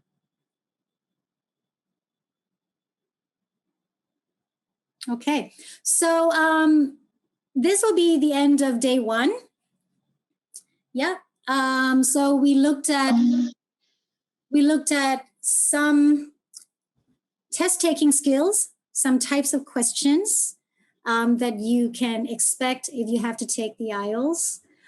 Tomorrow, same time, we will look at your productive skills, which means how you produce the language. So we'll look at the speaking and the writing.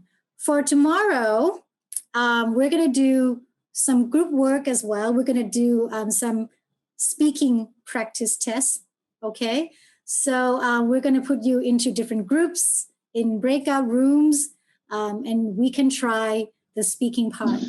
Hopefully, I can have time to listen to all of you.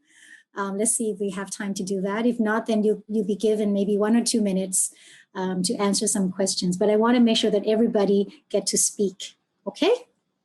What sources would you recommend for practicing for IELTS? There are quite a lot of textbooks that you can get commercially. But I really believe that textbooks are not really helpful for practicing for these days. You have to choose the right publishers, I think. If you go for Cambridge or ETS, for example, these are the people who work closely with the IELTS, test-taking centers. So these are more credible. They're actually... No, it's not about the credibility. It's about the experience. I don't believe, because once upon a time I prepared from a book for my GRE test. It's different from English, but it really impacted my results. And I believe if I would have prepared like based on computer, practice on computer, my result could have been much better. I think you can have, I think some of you have taken the IELTS practice, right? Maybe you can help me answer. But you can also do some practice online, right?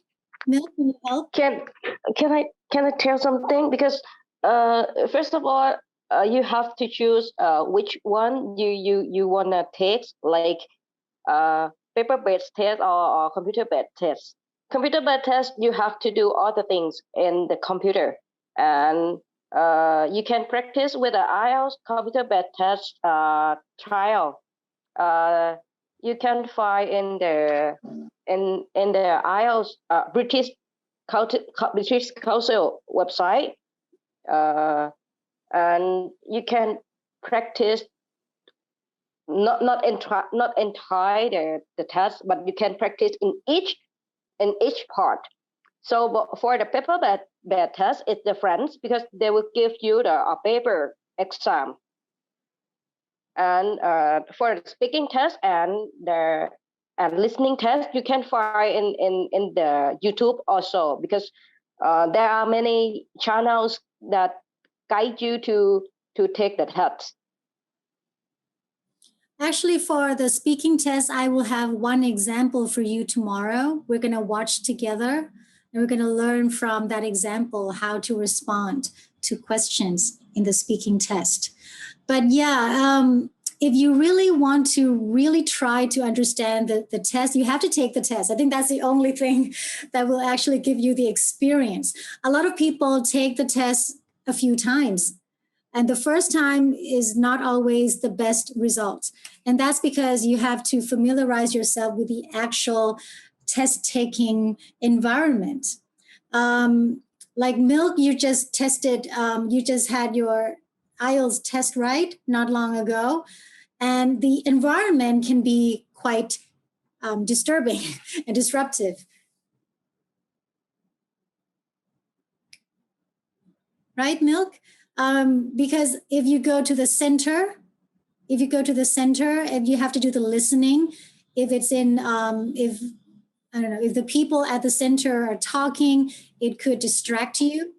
Yeah, but and what I can say is that if you want to choose the computer-based test, you have to practice with the computer-based test, because you have to use the tools in the computer. All the stuff in computer which you will not familiar in your everyday life, you have to practice it. You can use the highlight to help you to detect the words, and you can have the copy and paste to Control C, Control V to help you to put the right words in the blank. And but sometimes you may have the problems with it that you have to practice, because for me, I spend a lot of time to fix it, and it's quite difficult to handle the how to say the tools in the computer which we never used before. It's very difficult. Okay. Yeah, so generally, if you want to practice, like I said, you have to find good books that can be relied upon, as in, they're real questions. That's why I suggest ETS or Cambridge, because they are working closely with the IELTS Center. So their questions are more realistic to what you can expect at the real test. For the writing part, again, if you have someone to help fix the problems, it's easy to do listening and reading in your own time, I think, using commercial textbooks, because if you find good textbooks, they will give you the answer keys with a lot of explanations why this is the right answer. But when it comes to productive skills, you need someone to help check your language as you're producing it. Yeah, so if you have someone to check your writing or someone to check the way you respond to the questions, that will be very helpful for the productive skills. We are really looking forward to AIT resources. Well, if you contact me in May, maybe after this week, I can help you. We provide tutorials for students for free. Well, it's covered 2,000 language support fees. So you can come and talk to me. I can give you a speaking test. I can give you feedback. You can write something and I can check your writing as well. So you can make an appointment with me. I'll leave the Language Center email in the chat box so that if you want to contact me and make an appointment, you can do so. But again, I think for me to be useful for you guys, we should look at your productive skills, not your listening or reading skills, because that you find in commercial textbooks. But the productive skills I can help. Yeah, because you need real feedback. Interact. Yeah, I'm looking forward to that. Okay, so yeah, just let me know. All right? Okay. Yeah. So I'll see you guys tomorrow, one more day. And if you have more questions of how the Language Center can be of any help to you guys, we can talk about that tomorrow as well. Okay, we have Hey. I want to ask something. Kajan Pat? Yes. Can you speak up or you would rather type? Hi. Hi. I was just want to ask, but you said that we can look for books of IELTS with ETS, right? Yeah.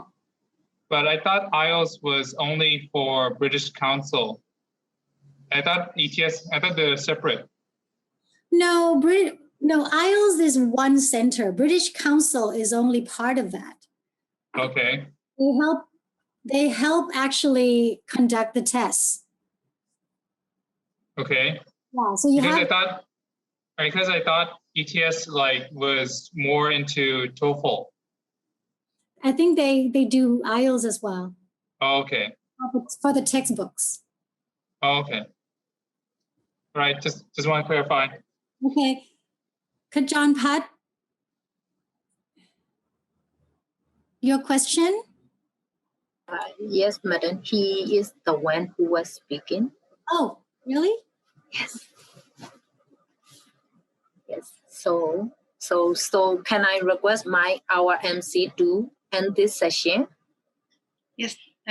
Thank you so much. Personally, this is really I'm opening workshop that really remind me of my first IELTS taken in 9 years back. And I hope that you all have enjoyed the first day of the Insight into IELTS workshop. And now you all received the tip on the listenings and reading tasks from our IELTS Language Center Director, Moluan Thanissa Choombala, and thank you so much for your sharing the tip of the IELTS to our students. And tomorrow workshop will focus on the speaking and writing at the 5 to 7 p.m. at Bangkok time. The last but not the least of the today's session of the workshop is to take the group photo together with our instructor. So if you're comfortable, I would like to request to switch on the videos. And thank you so much for all. Okay, thank you very much. You will have a two-way conversation with the examiner. Again, I'll go into the details in a little bit. But let's look first of all at how they assess you and on what criteria are they assessing you with. So first of all, they would look at your fluency and your coherence. Coherence means the way you connect your ideas together, the way you string your ideas into longer texts. Again, I'll look at all of these in detail with you in a little bit. We will look at, or they will look at, the lexical resource, so your vocabulary range. Your grammatical range and accuracy will also be assessed. And of course, in the speaking test, pronunciation is very important. Now let's look at each criterion together. So for the fluency and coherence, specifically for the fluency, we're looking at how well you speak at length. So you're required or you're expected to speak for either 1 minute, 2 minutes, in terms of a monologue or in a conversation. So they're assessing how well you can keep the conversation going at your end. They're also looking at your self-repetition and self-correction. Now, it doesn't mean that you have to have zero self-repetition or zero self-correction. It would not be natural for anybody to never repeat yourself or to never correct yourself. So it depends on the degree of self-repetition and self-correction that take place. Okay, so you are allowed to have a certain degree of it. Otherwise, it wouldn't be natural. Now, in terms of coherence, which means how well you connect your ideas together to create a longer text, a longer talk, a longer speech, they're looking for some really useful connectives and discourse markers to fill in the gap. Basically, if you have good coherence, if you have good connecting, you will not have dead air. Yeah, your conversation, your speech will be flowing, and that also reflects or manifests in terms of fluency as well. So I will again give you some examples of what these connectives or discourse markers are so that you can make use of them. Now let's look at the lexical resource. Like I said, this is all about your vocabulary.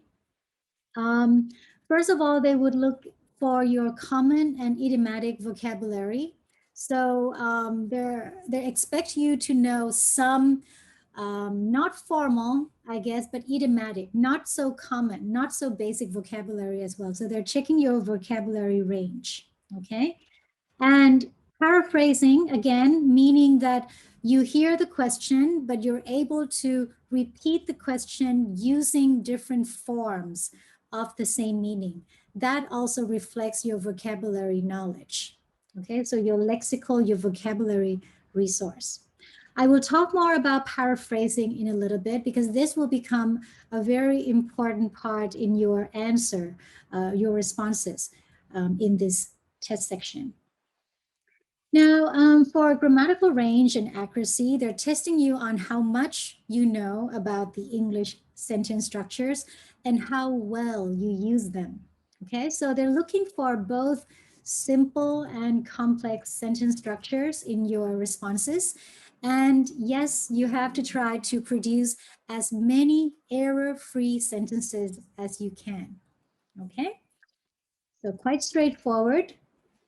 And of course, pronunciation. A lot of people argue that if you have clear pronunciation, but not so good grammar, you can get quite a high score, okay? Because sometimes people can guess. If you get the grammar wrong, people can guess from the context. But if you get the pronunciation wrong, most of the time, people cannot really follow what you're saying. So this is to assess how well they can understand you, not how well you can understand them. And also they can assess how your first language, your L1, your first language, your native language may affect your pronunciation in English, okay? But again, the goal is not for you to become a British person, to sound exactly like a British or an American. That's not the goal here, okay? The goal is to make sure that you have clear pronunciation, you understand your weaknesses when it comes to pronunciation. For example, the vowel sounds in different languages can be different. So sometimes when you speak English, and if you use the vowel sounds, similar vowel sounds from your language, that can create mispronunciation in English. Or some consonant sounds that maybe in your language you don't have, but you have to produce when you're using English. Your native language can then affect your pronunciation. And another thing that I will stress, emphasize, and that is the stress pattern of English. So English is a stress language, meaning that they rely on the stress patterns to create meanings for words. Yeah, so sometimes for the same word, let's say P-R-O-D-U-C-E, yeah?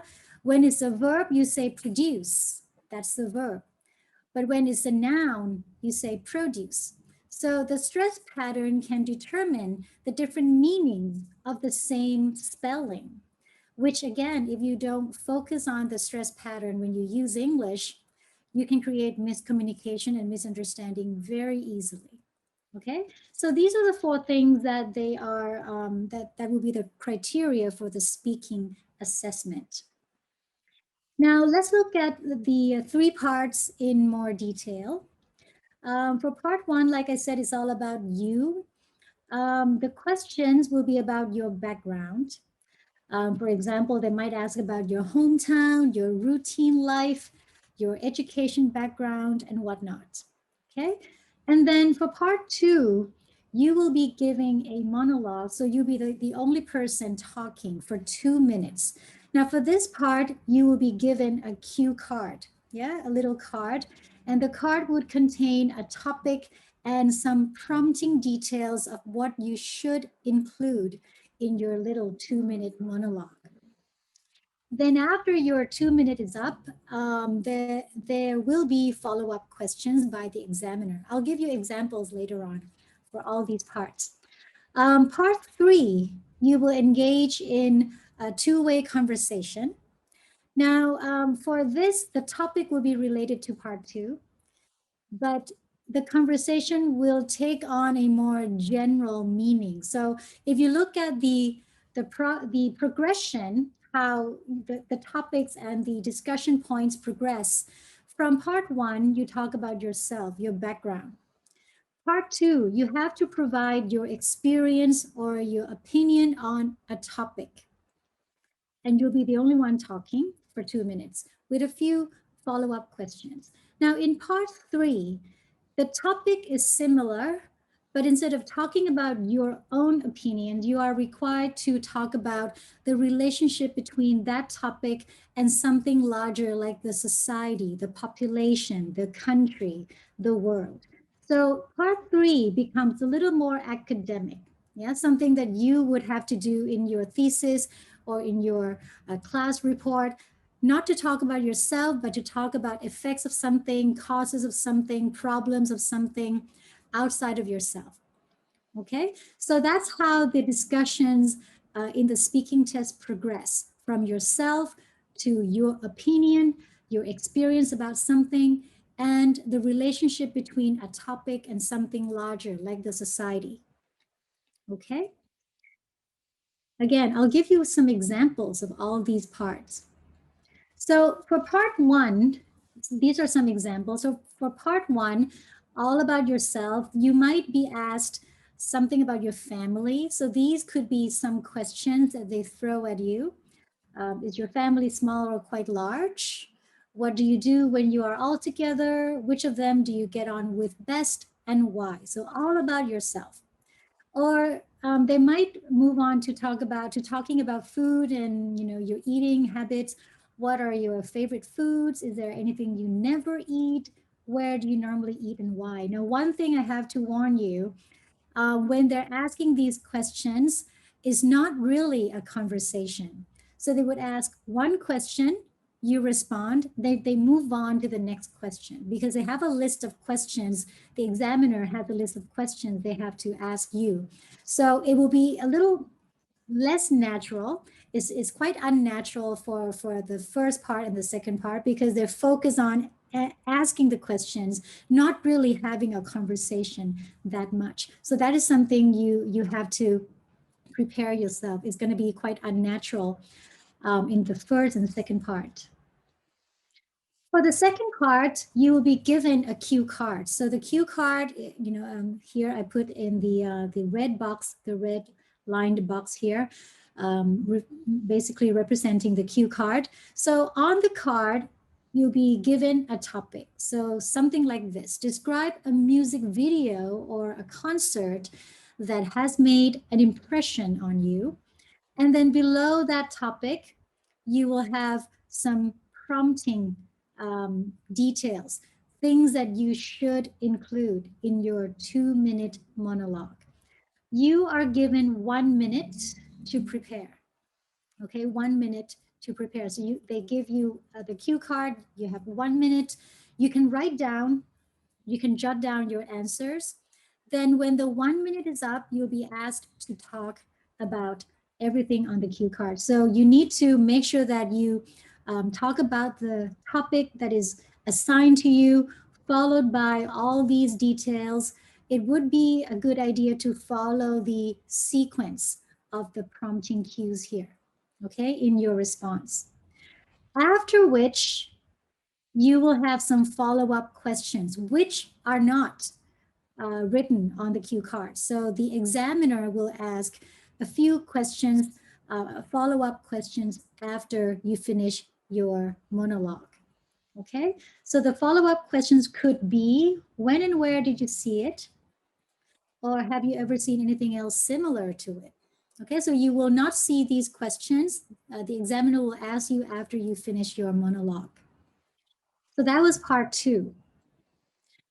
Part 3, like I said, will be more academic. You're linking the topic to something wider, like the society, the world, the population at large, for example. So from the part 2 topic, music, what music video do you like, or concert do you like, or did make an impression on you? These could be part 3 questions. So why is pop music so popular globally? Which do you prefer, traditional music from your country or classical music from abroad? How do different kinds of music affect the way people feel? What is the best music to listen to while studying? Again, it's not about yourself, it's about the population, students at large. So imagine yourself writing an essay, academic essay here, but talking about it instead. What are the main differences between music today and that of previous decades? So as you can see, the discussion in the speaking test, as I said earlier, will progress from you yourself, your opinion, your experience, and then the way you link the topic to something larger than yourself, like society, the world, yeah, or students at large, population at large, okay? And this will be about 4 to 5 minutes, so it will be a more conversational in style. They might have other follow-up questions based on your responses, more than these strict structured questions as well. Okay, so as I said earlier, when you're talking, sometimes you need to think about your responses. And as you're thinking, you don't want to have silence or dead air. So the way we do that when we're talking to our friends is we use discourse markers. Okay, so connectives are discourse markers. You might know them already because you've been writing a lot for your program, for your academic program. So in writing, we use things like moreover, in addition, furthermore, to add something, or however, in contrast, to contrast two things. But when you're speaking in this IELTS speaking test, you should not use these very formal writing discourse markers. Try to be more casual, more informal using some of these. Again, I will give you the PowerPoint slides, a PowerPoint file, so you can look at these in more detail later on. I don't want to spend too much time on this, but things like also, apart from that, to add to that, but in any case, nonetheless, all these are the spoken versions of what you might have seen already when you have to read your articles or when you have to write your class projects and theses. Also, even more conversational markers that you can make use of. Now, I want you guys to take a picture.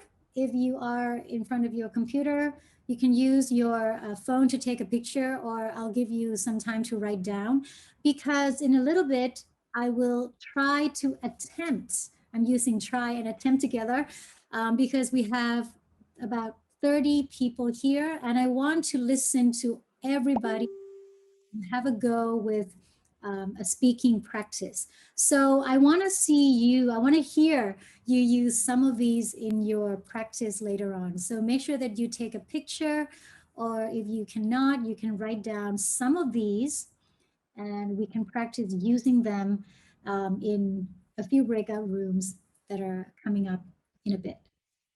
Okay, so I'll give you a few minutes. Again, I will give you the file so you don't have to write down everything right now. Okay, if you can't take a picture, just write down a few.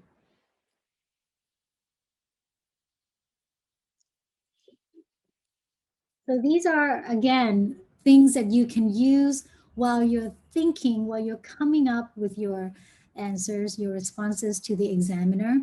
And also it serves to create the fluency in your response. Okay. All right, a few minutes, just in case we have people writing down. You can turn on your video because I would like to see my students when I teach. I'm an old-fashioned teacher that way. So if you can turn on your video, I feel like I'm talking to people. Great. It's so unnatural for me to talk to a camera. There we go. Thank you, guys. Wonderful. Okay. All right. So again, you can have the full list later. Just write down some of them that you can use. So to give you some examples of what I've been trying to describe, I have the written down samples here, and I will show you a video clip in a little bit. So I wrote down these two questions and the responses because I want to show you very clearly how the discourse markers can be used, how the questions can be paraphrased, and just to show you a little bit about what I mean by simple and complex structures in your responses. So the examiner asks, do you like your name? The test taker says, yes, I do. I like my name very much. It has a very nice meaning, sort of sentimental to me, actually. My grandma gave it to me right before she passed away. Although I was too young to remember her, I feel that she has always been with me. Isn't that a nice story? I lied. This is a lie. And again, they will not do a background check on you. So if you never thought about your name before, but you're asked whether you like your name, come up with a story. This is not about truth, okay? This is about how well you create a story and how well you put the story together to create the fluency and the coherence that they're looking for, okay? So lie. I'm going to tell you, that's the tip for today. Lie and come up with a story. So let's look at how the test taker responds. The question is, do you like your name? The answer is, yes, I do. I like my name very much. So that's the paraphrase that they're looking for, okay? It has a very nice meaning. Again, so now you're describing why you like your name. Sort of sentimental to me, actually. So I added actually just to make it more casual. My grandma gave it to me right before she passed away. So I'm using longer sentences now. Although I was too young to remember her, I feel that she has always been with me. So I have different lengths of sentences, showing them that I know how to make short sentences when I have to and longer sentences when I have to. How do you make longer and complex sentences? Well, you have to use all these linking words before, although, yeah, nevertheless, all these will create longer strings of words and sentences for you. So it's all about linking, yeah, coming up with linked ideas. Okay, another question. Can you describe your hometown? The test taker responds, if I were to give some descriptions of my hometown, so now you're thinking about it, but while you're thinking, you're not allowing any dead air. So you came up with, if I were to give some descriptions of my hometown, and that is also a paraphrase of the question. When you paraphrase the question, it means that you're acknowledging, you understand the question before you start talking about it. So the first part of the sentence here is actually giving you time to think and also acknowledging the question and paraphrasing it. So if I were to give some descriptions of my hometown, I would say that it is cozy and friendly. I'm from a small town by the name something something. The population doesn't really exceed 20,000, I believe. Although it is quite close to the capital, it is completely different in terms of the uniqueness and characteristics. I would say that it is one of the friendliest communities you would ever experience. Again, I might be lying. I might come from Bangkok, not a small town in any way, but I created a story that allows me to speak at length. Okay? So basically, you have to become a storyteller, and a good one, focusing on the right words, emphasizing the right words, also using discourse markers to help connect everything together. Again, you see different lengths of sentences, some simple, some complex. I paraphrase the question. I use discourse markers to fill in the dead air. So that is a complete response, yeah, for IELTS. So now I have a video clip to show you. Let's see if I can do that. I will have to unshare this. And here. Okay, so in this video clip, I got it from a YouTube channel called Academic English Help. So you can actually follow them and look at more clips. So I'm just introducing this. This has nothing to do with the Language Center or AIT, but I'm introducing this channel for you to go further and explore. Okay, so we're going to watch this together. Basically, this is the IELTS speaking test, and the test taker got band 7.5. The test taker is from Thailand, and you can also read the subtitles. The clip is about 8 minutes, so we're going to watch the entire 8 minutes of the clip to see the entire speaking test. Okay? Now watch and learn. Welcome to the speaking portion of the IELTS exam. My name is Adrian. I will be your examiner for this part of the test. May I ask your full name, please? My full name is Pam Tan, but please call me Pam. Okay, Pam. May I see your identification, please? This one. Thank you. Okay, I'm going to put this here and I will give it back to you at the end of the exam. Okay. The speaking portion has 3 parts. I will give you instructions for each part. For part 1, I'll ask you a couple of questions on a general topic and a few questions just to get to know you a little bit better. Okay. Kim, do you work or study? I'm currently a student at the university studying business administration. I plan to be a businesswoman in the future and speak English to meet my language requirement for further higher education. What do you like to do when you're not working or studying? When I'm not studying, I like to watch some good comedy, like the other day, I was the day with my friends and we really had a good laugh. Let's talk about games. What games do you like to play? There are a few different types of games that I like to play.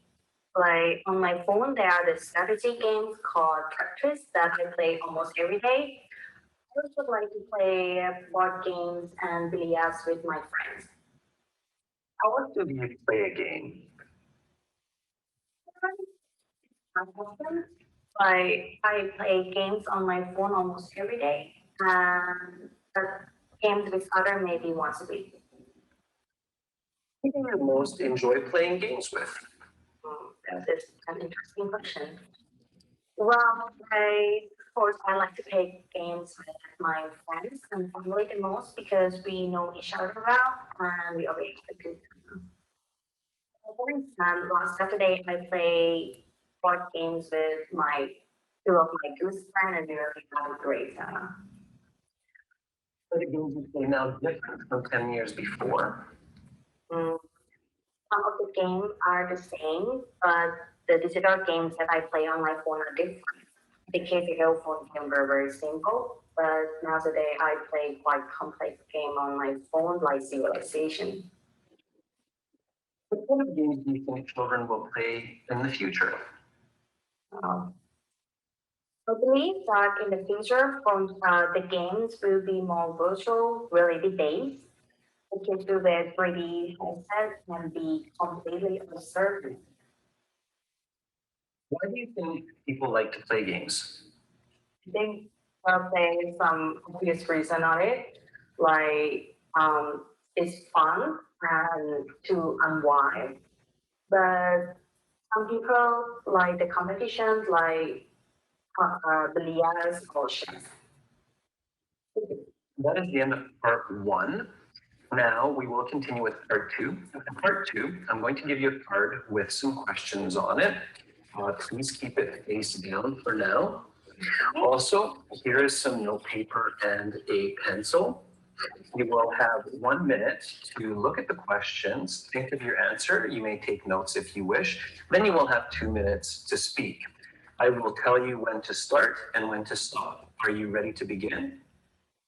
Yeah.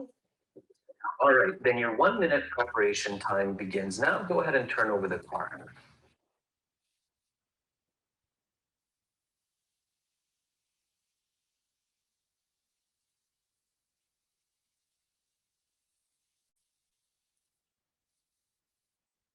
Then your 1 minute prep.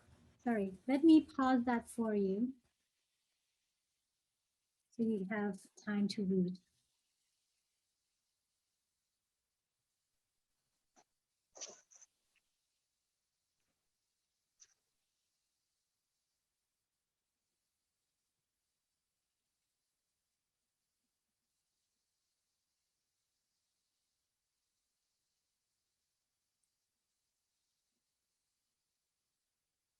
Okay, I'll continue now.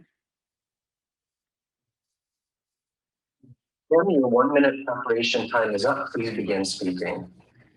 Okay, just the other day, I was in the City Museum of History with my family, and I basically saw a lot of unusual objects there. One of these objects, most of the objects are unusual because it's no longer available and different uses before I was born. One of the objects that I looked at for a while is the old butter churn from 1800. And this basically a wooden barrel about meter high on its stand. It has its own handle on one side. It's displayed on the 19th century house and home visited the museum. According to the description, this butter churn was used by my ancestor to make the butter from milk. And in the morning, usually the mom would go and milk the cow or buy or trade with the neighbors. Then she would take a several liter of the milk and pour it into the churn. Then she would turn the handle at the certain speed for a couple of hours until the milk thicken and become a butter. After that, she could open the churn and take out the butter and put into the piece of cloth for the last consumption. So I think this butter churn is fairly simple machine for today's standard. I have a great appreciation for it and also the effort of my ancestor to invent it for their daily life. Nowadays, users can go to the store and buy a block of butter, and either way, I think that is a new solution for them. Okay. And your 2 minutes is up, so I will stop you there. Please pass back the card, also the note paper and the pencil. Thank you. And now we will continue with part 3. For part 3, I'm going to ask you some more questions related to the topic of part 2. Are you ready to continue? Okay. Then let's talk about buying electronics. To see part 3 of this video and an explanation. Okay.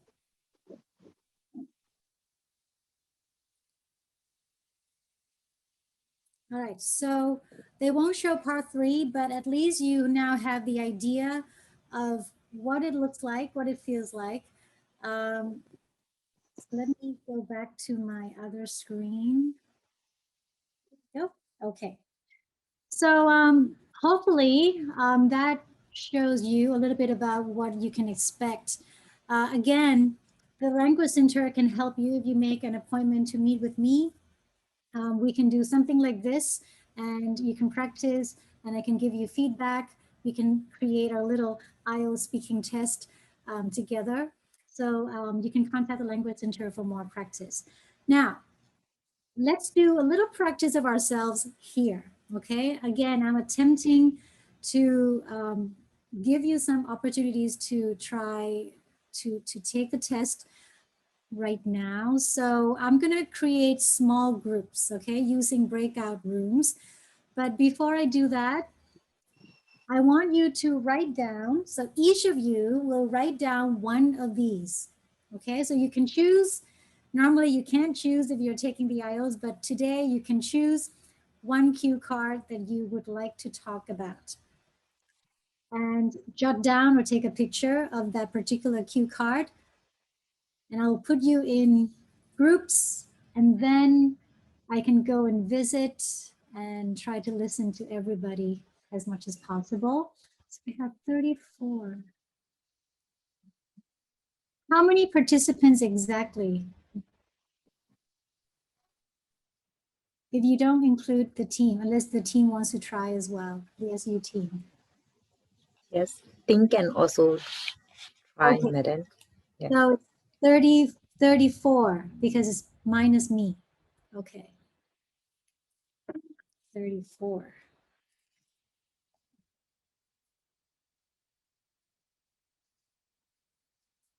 Okay.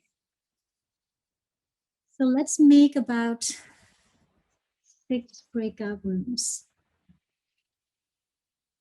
Okay, so choose one, take a picture, write down.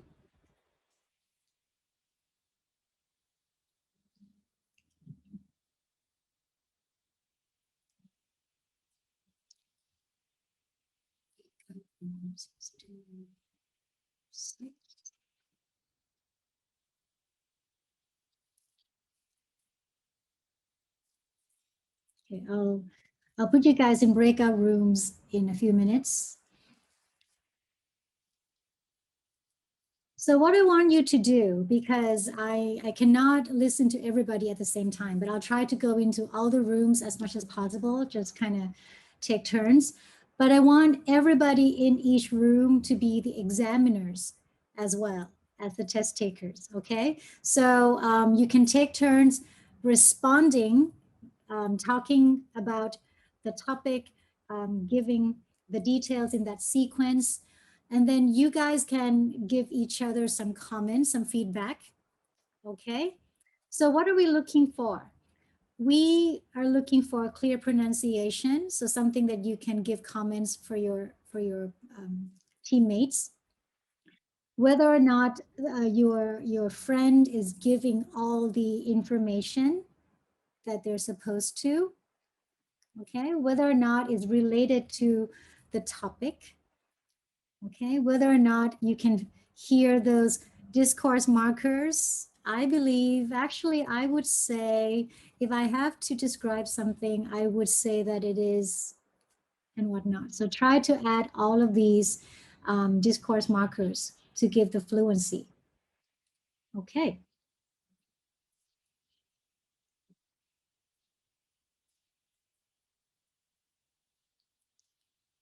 So if they are in the chat, they will be able to see in the breakout room.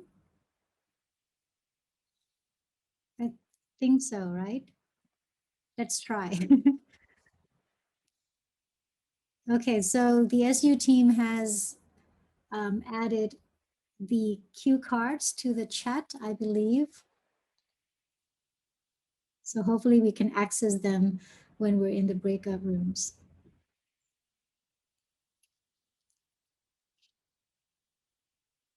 It's a useful website, member of your family you get on well with, gift you recently gave, piece of advice. All right. Okay, are you ready? No, not yet. This is longer than 1 minute already. Okay, I'll give you 2 more minutes 2 more minutes, and then I'll put you guys in breakout rooms.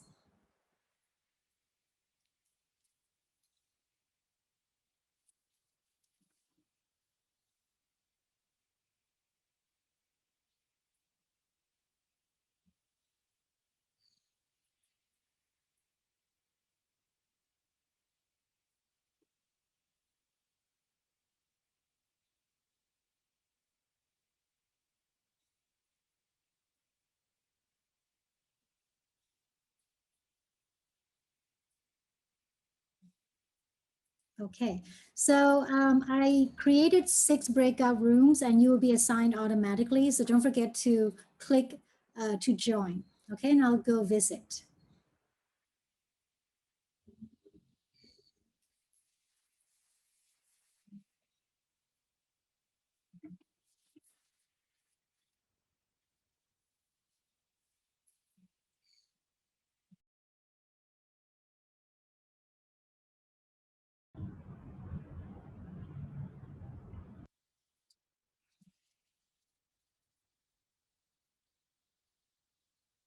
Okay, so like I said, I'm attempting to do this. It wasn't very successful because I couldn't make my round quick enough to listen to everybody. But I guess some groups have not finished, so they're still waiting, but they have 9 seconds to come back. So I'm forcing them to come back.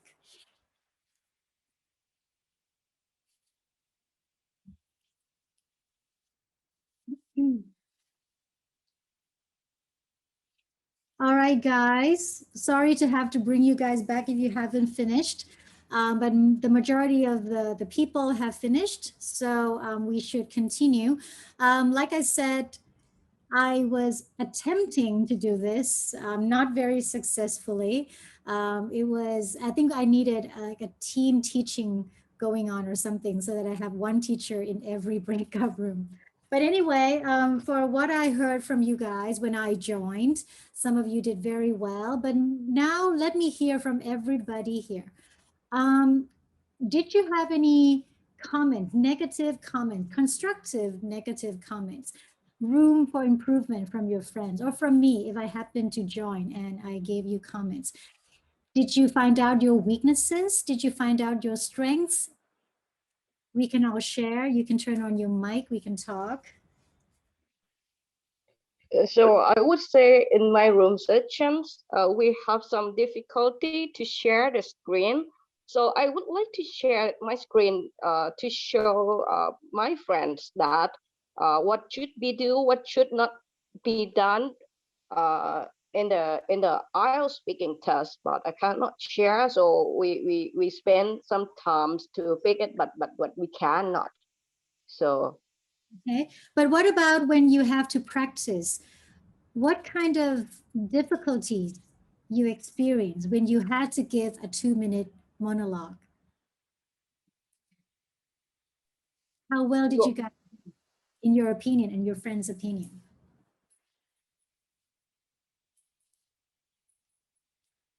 How would you assess yourself? Did you do well? What was the problem? How would you improve? Okay. In my group, I think that I got a very good feedback from my friends like Coco and Moji. I think that my weakness is how can I manage the time, even though I can manage like 1 minute and 40 seconds, I still need a little bit 20 seconds to cover. And also my friends gave me some advice, how can I use the adjective word to describe more a person that I like to talk about, because I choose the topic that a persons that I like to talk. One of my family, my sister. Okay, he advised me to talk more about my sister. How is she look like? How is she doing? Thing like this. Okay, so I think that my area to improve, how can I manage the time, and how can I expand my vocabularies, and when I tell the story, how can I make it like related and smooth transferring from this point to another point. Right, good. So for you, it was you had too much time on your hand, but not enough content to fill. Okay. So Yes, time management is a very important issue. What about the others? Did you guys have time management issues as well? Did you go too long, or did you also cannot really fill up the 2 minutes? What was your experience? My experience is the way I'm speaking is very simple, and then I feel like not native speaking. What do you mean native speaking? I mean like when we are watching the movies, the way they speak is very natural and then very interesting. But as for me, I'm speaking like the elementary student. I feel like that, and then not interesting. Is it because of the vocabulary or the sentence structure or the pronunciation? In what way do you feel that you're not, sounding like a native speaker? Yeah, I think I'm lack of using linking words. Yeah, appropriate words. I feel like that. So more connectives, more discourse markers can help link everything together.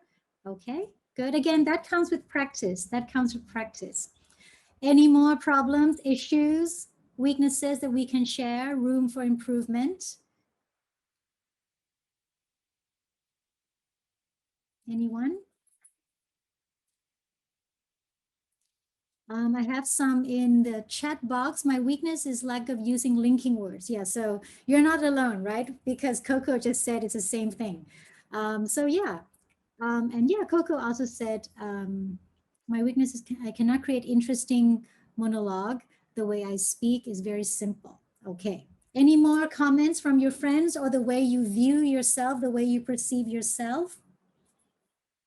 Me, I would like to ask, because one of the experiences I had in our group was, you want to see my video? It's on. One of the experiences we had was well, one of them is being repetitive and maybe having a problem with those connectives using more of and. But also I wanted to know if, for example, I'm allotted time and I finish my story before the time elapses, is that a problem? I think it depends how long your monologue is. If you have like maybe 10, 15 seconds left, it might not matter that much, okay? But if you can only do 1 minute and then you stop short, then that could be a problem. So again, you might not have your timer with you, so you can gauge by the look of your examiner, for example. But then again, if you practice and you know exactly how long 2 minutes feels like, that would be better. But if you come to the end of your presentation, at the end of your monologue, and the examiner says keep on going, then you should try to come up with more information, more content on the spot. So what's best for me to prolong my story and tell it, maybe to even go beyond the time, or to be stopped by the examiner, or at least to tell it? No, I think within the 2 minutes, I don't think that they want your story to end exactly at 2 minutes. I don't think the time matters that much, because like I said, they're not testing you on the time management, but the time management is important because you want to make sure that you answer you address all the points on the cue cards, right? So if you address all the points on the cue cards before 2 minutes and you have a few seconds left, you can kind of come up with more information just to, end the 2 minute mark. But if you stop short after like 1 minute, that's too short. It could mean that you are not explaining well enough the points on the cue cards. You're not giving enough information. So the word count or the time mark, these are to make sure that you give enough information while you're giving your response. Yeah. So Make sure that you address all the points on the cue cards. That's one thing. And if it's too short, it normally means that you're not describing or giving enough support. You should not have, if you have 4 bullet points, you should not have only 4 sentences just to address those bullet points, right? So again, it's all about practice. It's all about timing yourself what 2 minutes feels like. Again, it's all about test taking skills, right? 2 minutes feels like this. If I have to address 5 points, how long should I go for? How long would I feel it's 2 minutes or 2 minutes is coming up? Yeah. So again, it's all about practice, but I don't think that time, 2 minutes exactly, would be one of the criteria. I don't think it matters that much, but it shows that you're giving enough support, enough information in your response. That's why they have the 2 minute mark. Yeah. We have. Shall I share my idea to manage the time? Yeah. So it would be better if we can respond all those 4 questions in 2 minutes, and we have some details at the end of the responses or sentences or for our sentences.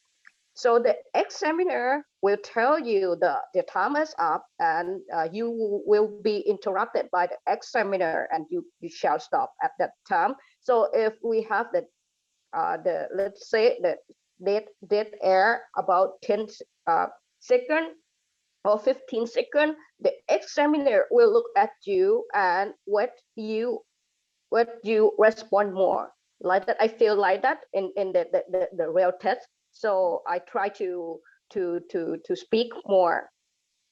Yeah. So yeah, they will encourage you to finish your 2 minutes for sure. And that's why if you have that look from the examiner, keep talking, coming up with more stories.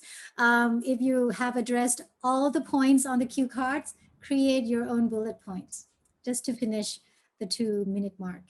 Yeah. Okay.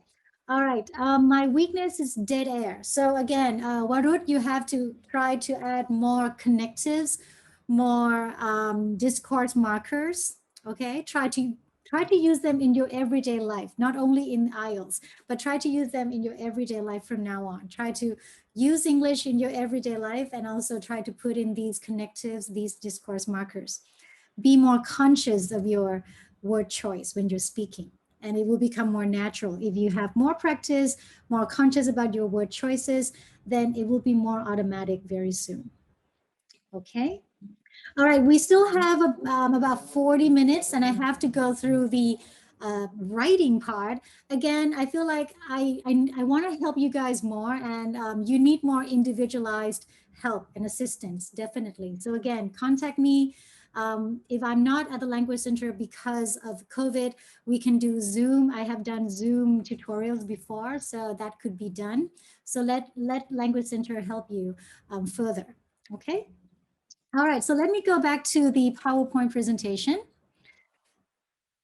Now we finish the speaking part. Let's now focus on the writing part.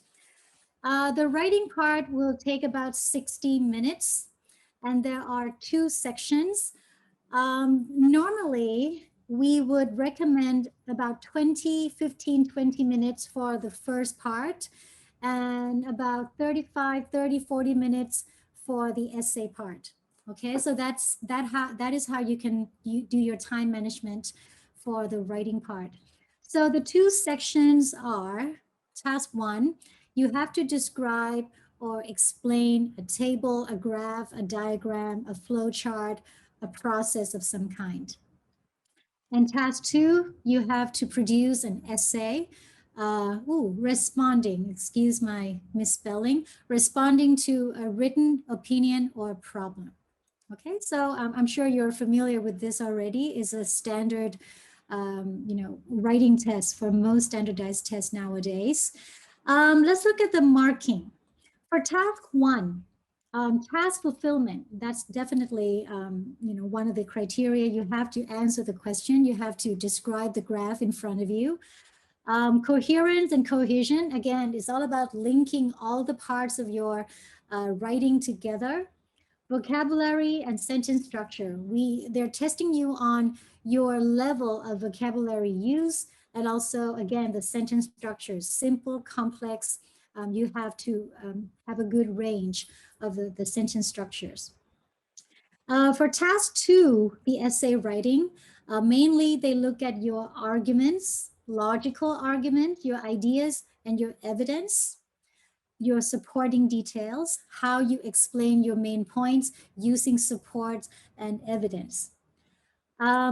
Then also communicative quality, yeah, how well you organize and explain, communicate the entire essay, the different parts together, and also vocabulary and sentence structure, just like the first part.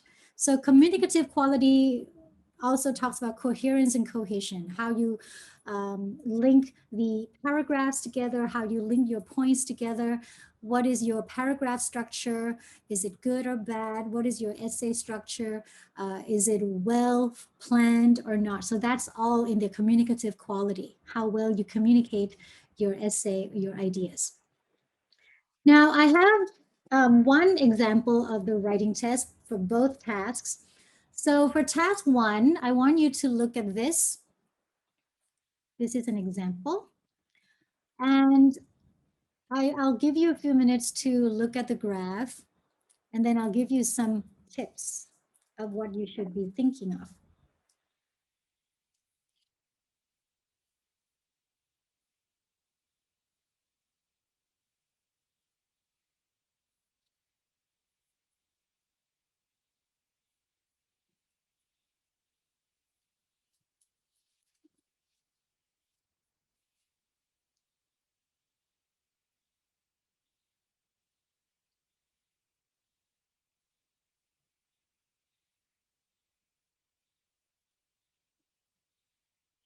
Okay.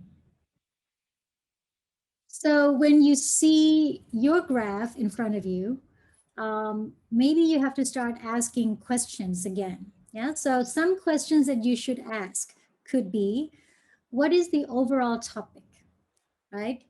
Or look at the key for the 4 lines. You have to look at what the lines mean, which groups of people are being compared, right? What do the numbers on the vertical axis show? What is the trend for each line? Where are the big jumps or falls shown on each line?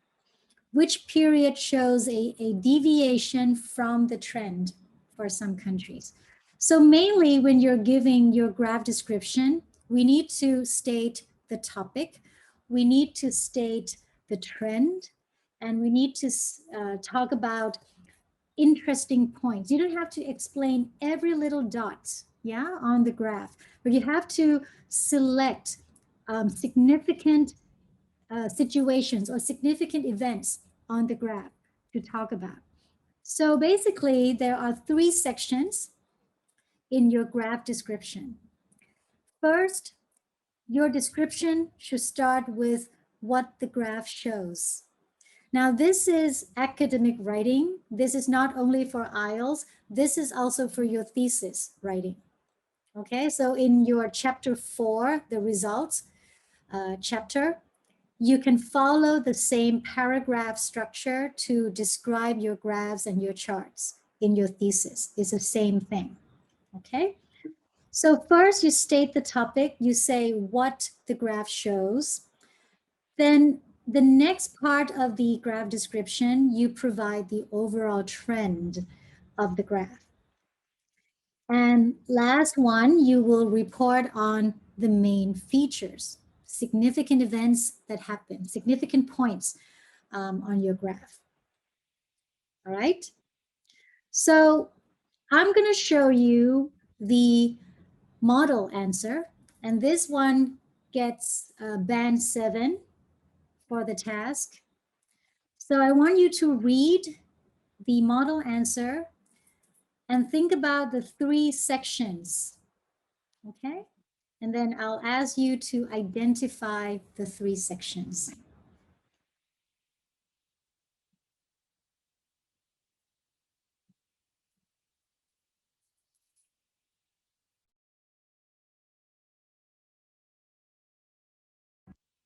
I'll give you guys a few more minutes to make sure that you finish.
Okay, so I hope you finished, or most of you.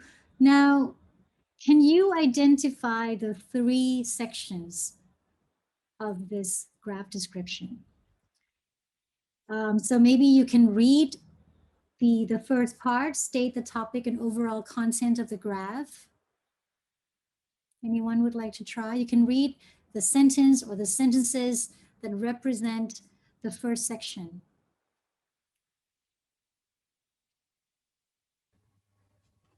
I believe it's the first sentence itself. The line graph illustrates the number of the students who came from Indonesia, Malaysia, Singapore, and Hong Kong in Australia between 1982 and 2000. I believe that's the one. Okay, again, excuse my misspelling. Between. Okay, good. So that was the first part, stating the topic and what the graph is all about. Okay, notice the tense used. The line graph illustrates. So this is probably the only time you might see the present tense being used, because the line graph right now in the present time illustrates something. So you're not talking about the time on the graph, you're talking about the graph in front of you shows you something. Most of the time, when after the first sentence, you will jump into the past tense, depending on the time frame of the information on the graph. But normally, most graphs will show past statistics, yeah, or past data. So make sure that you think about the tenses you're using as well. The first sentence is always the present tense. And you can use verbs like illustrate, show, yeah. So there are more verbs that you can use that, that actually mean show or illustrate something, okay? But yeah, illustrate, show, the line graph, depicts is another one that you can use. Okay, so that's the first part. What about the second part? Stating the overall trend. Can you read the sentence or sentences?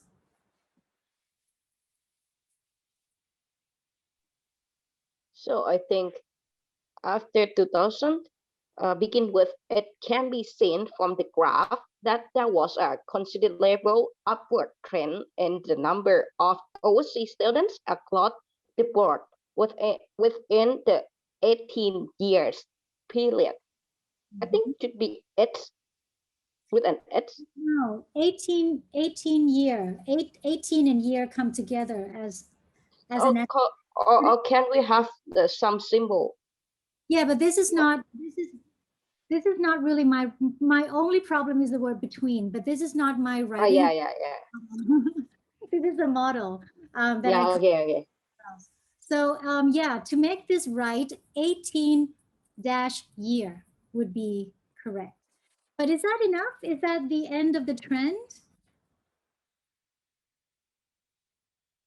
The state that show the trend is that, and they also it also show the in contrast way, because they use, in fact, the number of the overseas students from most countries increased fivefold except for Malaysia.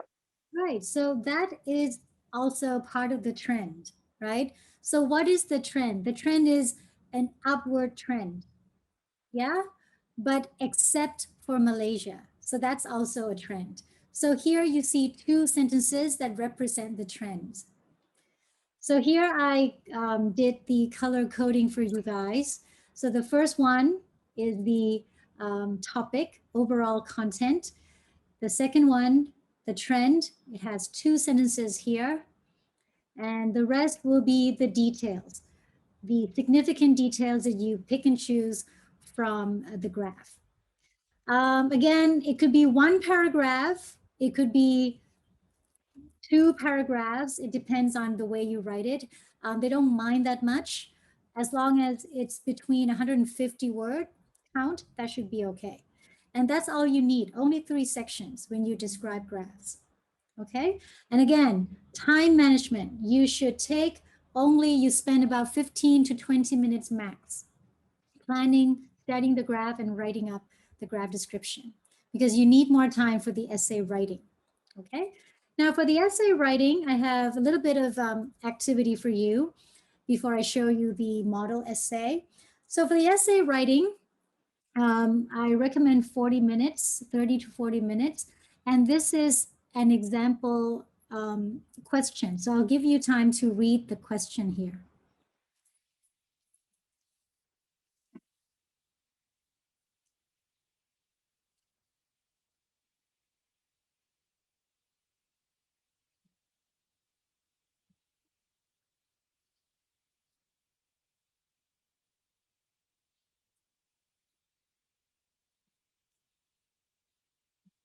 All right, so let me go to the next slide.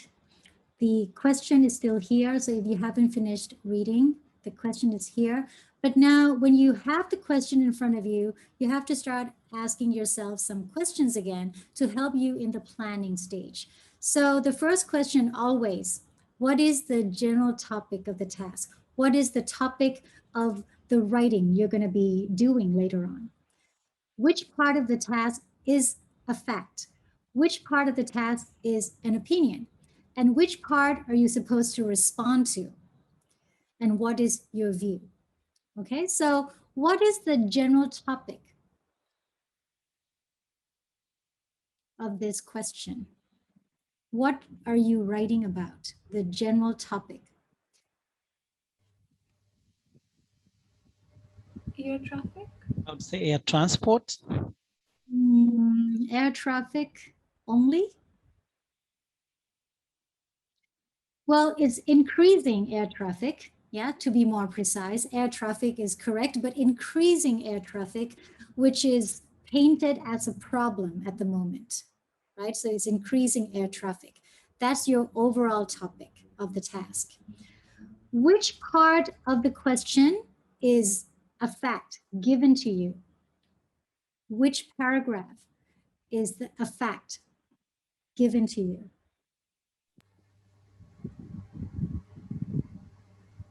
One reason for that sentence? Yeah, basically the first part. So the question of the IELTS, the writing part, they will give you a fact. And then they will give you an opinion. So what is the opinion given to you here? The growth in the low-cost passenger flight. Well, I think some people say that government should try to reduce air traffic by taxing it more. The fact is air traffic is increasing. And one reason they explain to you, one reason for that increase is the growth in low-cost passenger flights. So that part is a fact, that you have to take that as a fact, given, right? And then the opinion part is some people say, so that means is the opinion of some groups of people. So some people say that governments should try to do something. They should try to reduce air traffic by taxing it more heavily. So that is the opinion part of the question. Which part are you responding to? The fact or the opinion? The opinion. Exactly. So The your opinion. essay, Second part. yeah, your essay will not be about increasing air traffic, right? Your essay will actually be about taxing air traffic whether or not governments should do that. So you have to respond to this part, not this part. You can use this part to kind of start your essay as background knowledge, but this is what you have to give your view on. Okay, so you have to look at your question and make sure that you know what is the fact, what is the opinion you have to respond to. Okay, so you respond to that part, whether or not governments should reduce air traffic by taxing air traffic more heavily. Okay, do you agree or disagree? So do you agree or disagree to this part? And the instructions are very clear. You have to give reasons for your answer, include any relevant examples. Yeah. So the reason why they say 250 words, again, it's because they want to make sure that you give enough support, enough detail, enough evidence in your argument. Okay. Now, I have a exercise to help you come up with the planning and come up with some arguments.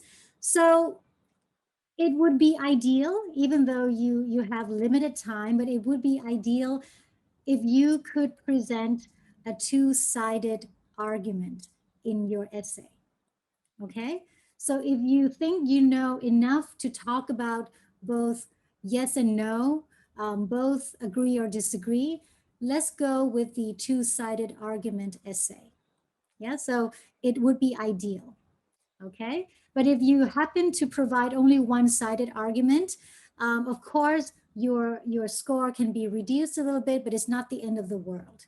It's better to finish writing the complete essay and have one-side argument.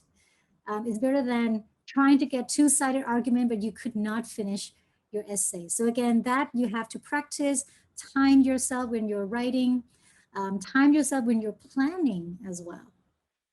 So I'm giving you a quick activity to help you think of arguments. So let's say that your view, let's say that our view is we do not agree with taxing air traffic more heavily. We don't agree.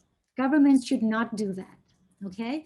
Now, even though that is your view, but if you want to generate a two-sided argument, you have to come up with both against taxing, which is your own view, and for taxing, which is not what you think, but you have to try to come up with the other people's side of argument as well.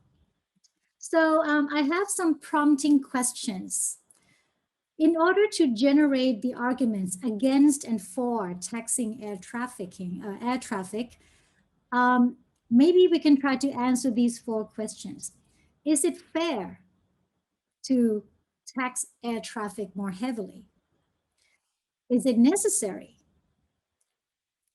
Are there any better alternatives? Should governments get involved even? So let's say we have these 4 questions that kind of start our planning. Now, I also have some arguments ready for you, some for and against arguments ready for you. So A to J, these are both for and against arguments. And if you look at these questions, 2 of these will respond to each question. I want you to match the for and the against arguments with the questions. So for example, if the question is it fair to do so? What would be the against argument? Is it fair to do so?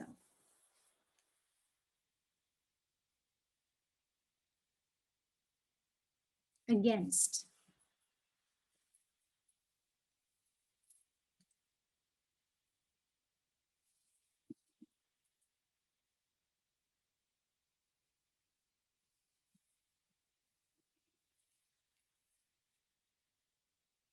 Is it fair?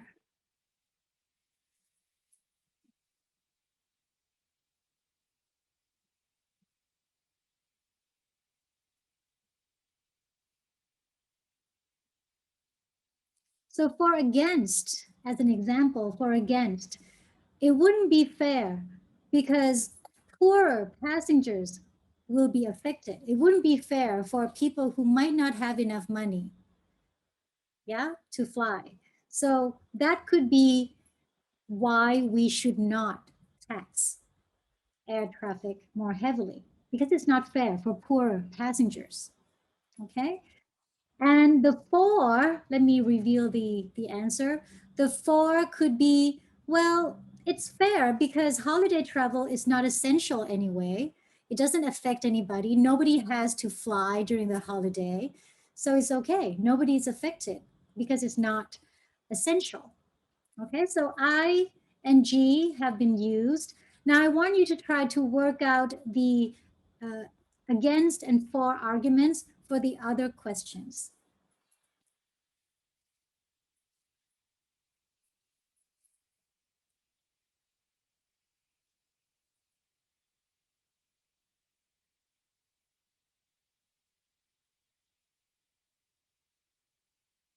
So is it necessary? Let's think of that one first. Is it necessary?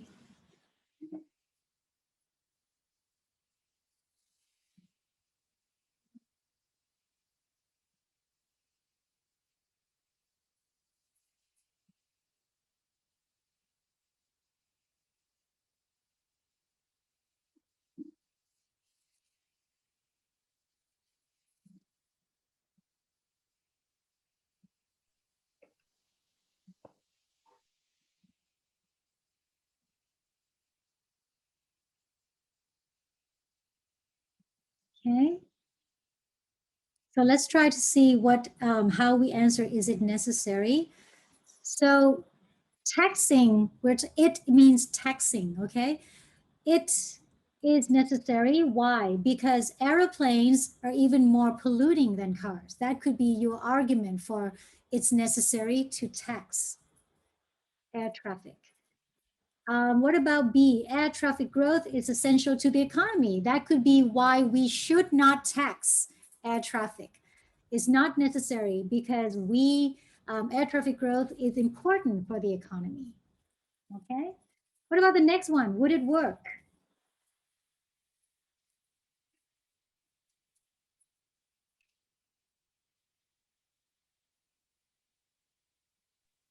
The against statement as A.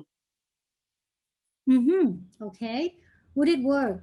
Tax rises would reduce demand. Okay, so it would work. If you tax more heavily, it would work. It reduces demand. So you don't have a lot of air traffic. What about against? It wouldn't work. Taxing wouldn't work. D? Sorry? D may be against the law. Exactly. The number of cars has been increasing despite the high petrol tax being put in place. So it wouldn't work. Yeah. So that would be your argument against taxing. We shouldn't tax because it wouldn't work anyway. Because if you look at cars as an example, we have an example already that it wouldn't work. What about, are there any alternatives? C, I think C, cleaner and quieter aircraft are possible. Okay, so instead of taxing, yeah, maybe we can try to create cleaner, cleaner, and quieter aircrafts. Okay, what about the other side of the argument? Are there any alternatives?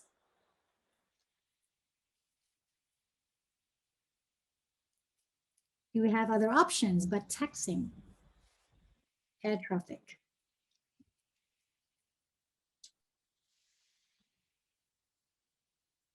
F, this is an obvious one. No other measures can growth, right? So you cannot, you cannot come up with other measures that can actually curb air traffic growth. Okay, the last one, should governments get involved? E and H. Two left.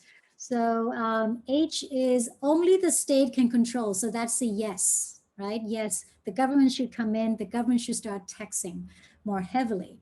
And E would be state interference always harms the economy. So that's the against the government taxing heavily.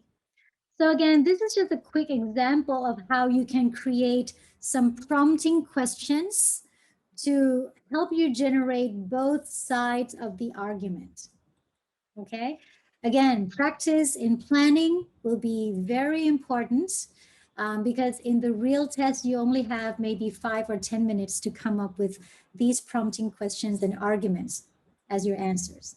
Okay, so again, I can help you further if we have time or more time, maybe talk one-on-one, that would be better. So I'm going to leave you with the sample answer, which is a band 7. And this is to answer the question about taxing air traffic more heavily.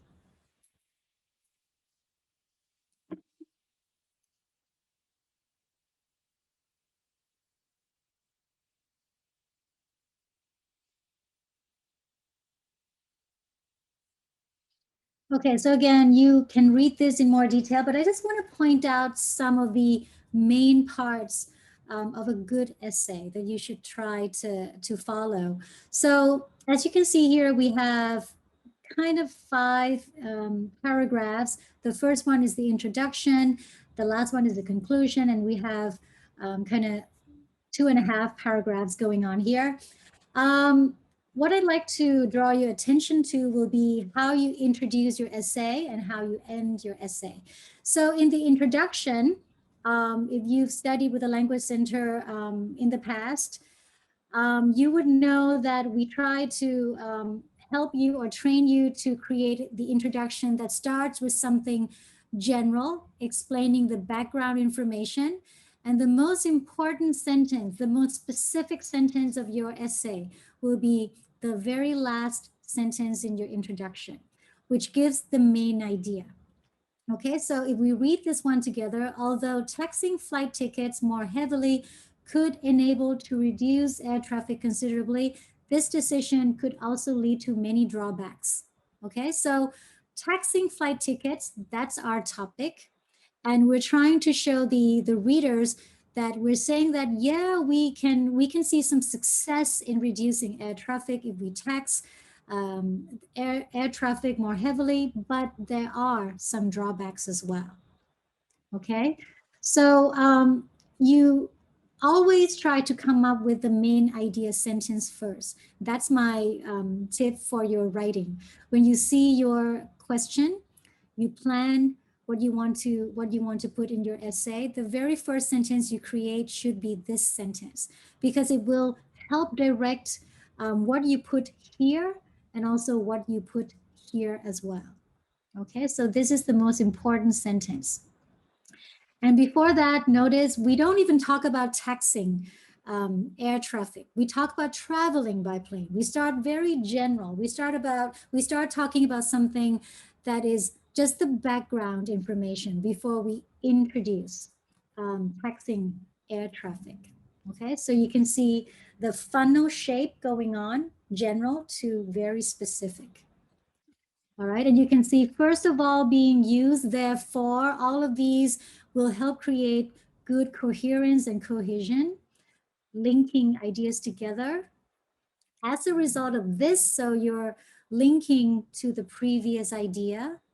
On the other hand, to show a contrast, what else? Therefore, again, moreover, finally. So we see all of these in our writing, yeah? And I encourage you to use them. At the end, you always show the readers that you're ending the essay with, to sum up, in conclusion, in brief, in short. So all of these expressions can be used. And then when bearing in mind the consequences of heavy taxes on plane tickets, it does not seem to be an appropriate solution. So you give your viewpoint at the end. Okay, you give your viewpoint at the end. So your conclusion here can be what you're actually thinking. If your essay is two-sided, the conclusion will be the place where you give your personal view. Okay, you say that maybe there are both good things and bad things about this action. That's in the body paragraphs. And in the conclusion, that is where you say, well, as you can see, there are both good things and bad things, but I believe that we should do this. And you give your reasons why. Okay. again, I have to point out one thing. The conclusion for the IELTS and the conclusion for your thesis chapters are quite different. Okay, so the introduction is the same, the paragraph structure is the same, but the conclusion for the IELTS test and for your thesis writing will be a little different. For your IELTS, you can give your viewpoints, yeah, at the end. You can give your final thoughts. You can try to, you can even ask a question at the end of your conclusion to stimulate more thinking, more opinions. But if you're writing your thesis, don't do that. Your conclusion is there only to conclude what you have written in that chapter. Okay, so that's the difference between IELTS essays and your thesis writing. Both are academic in nature, but the conclusion is different because they serve different purposes. The writing serves different purposes. Okay, so I think it's timely now to end this. And I will forward this to SU, and SU can then forward to everybody. Okay. Okay, thank you guys again. I hope this quick trip through the IELTS world would be, you know, not enough, but okay to introduce you to the IELTS. But again, you need more practice and more individualized feedback and help. Okay. All right, thank you so much to our speaker and all our participants. We hope that you learned a lot from this 2-day workshop and that you will apply this in your future endeavors, whether you'll take the IELTS exam yourself or if you're just gonna help a friend who will do it. Do share your takeaways from this workshop to others. We would also like to remind everyone to please answer the evaluation form that we will be giving shortly. So do check your emails afterwards. Again, thank you so much for everyone. Bye guys. Have a good night. Bye. Bye.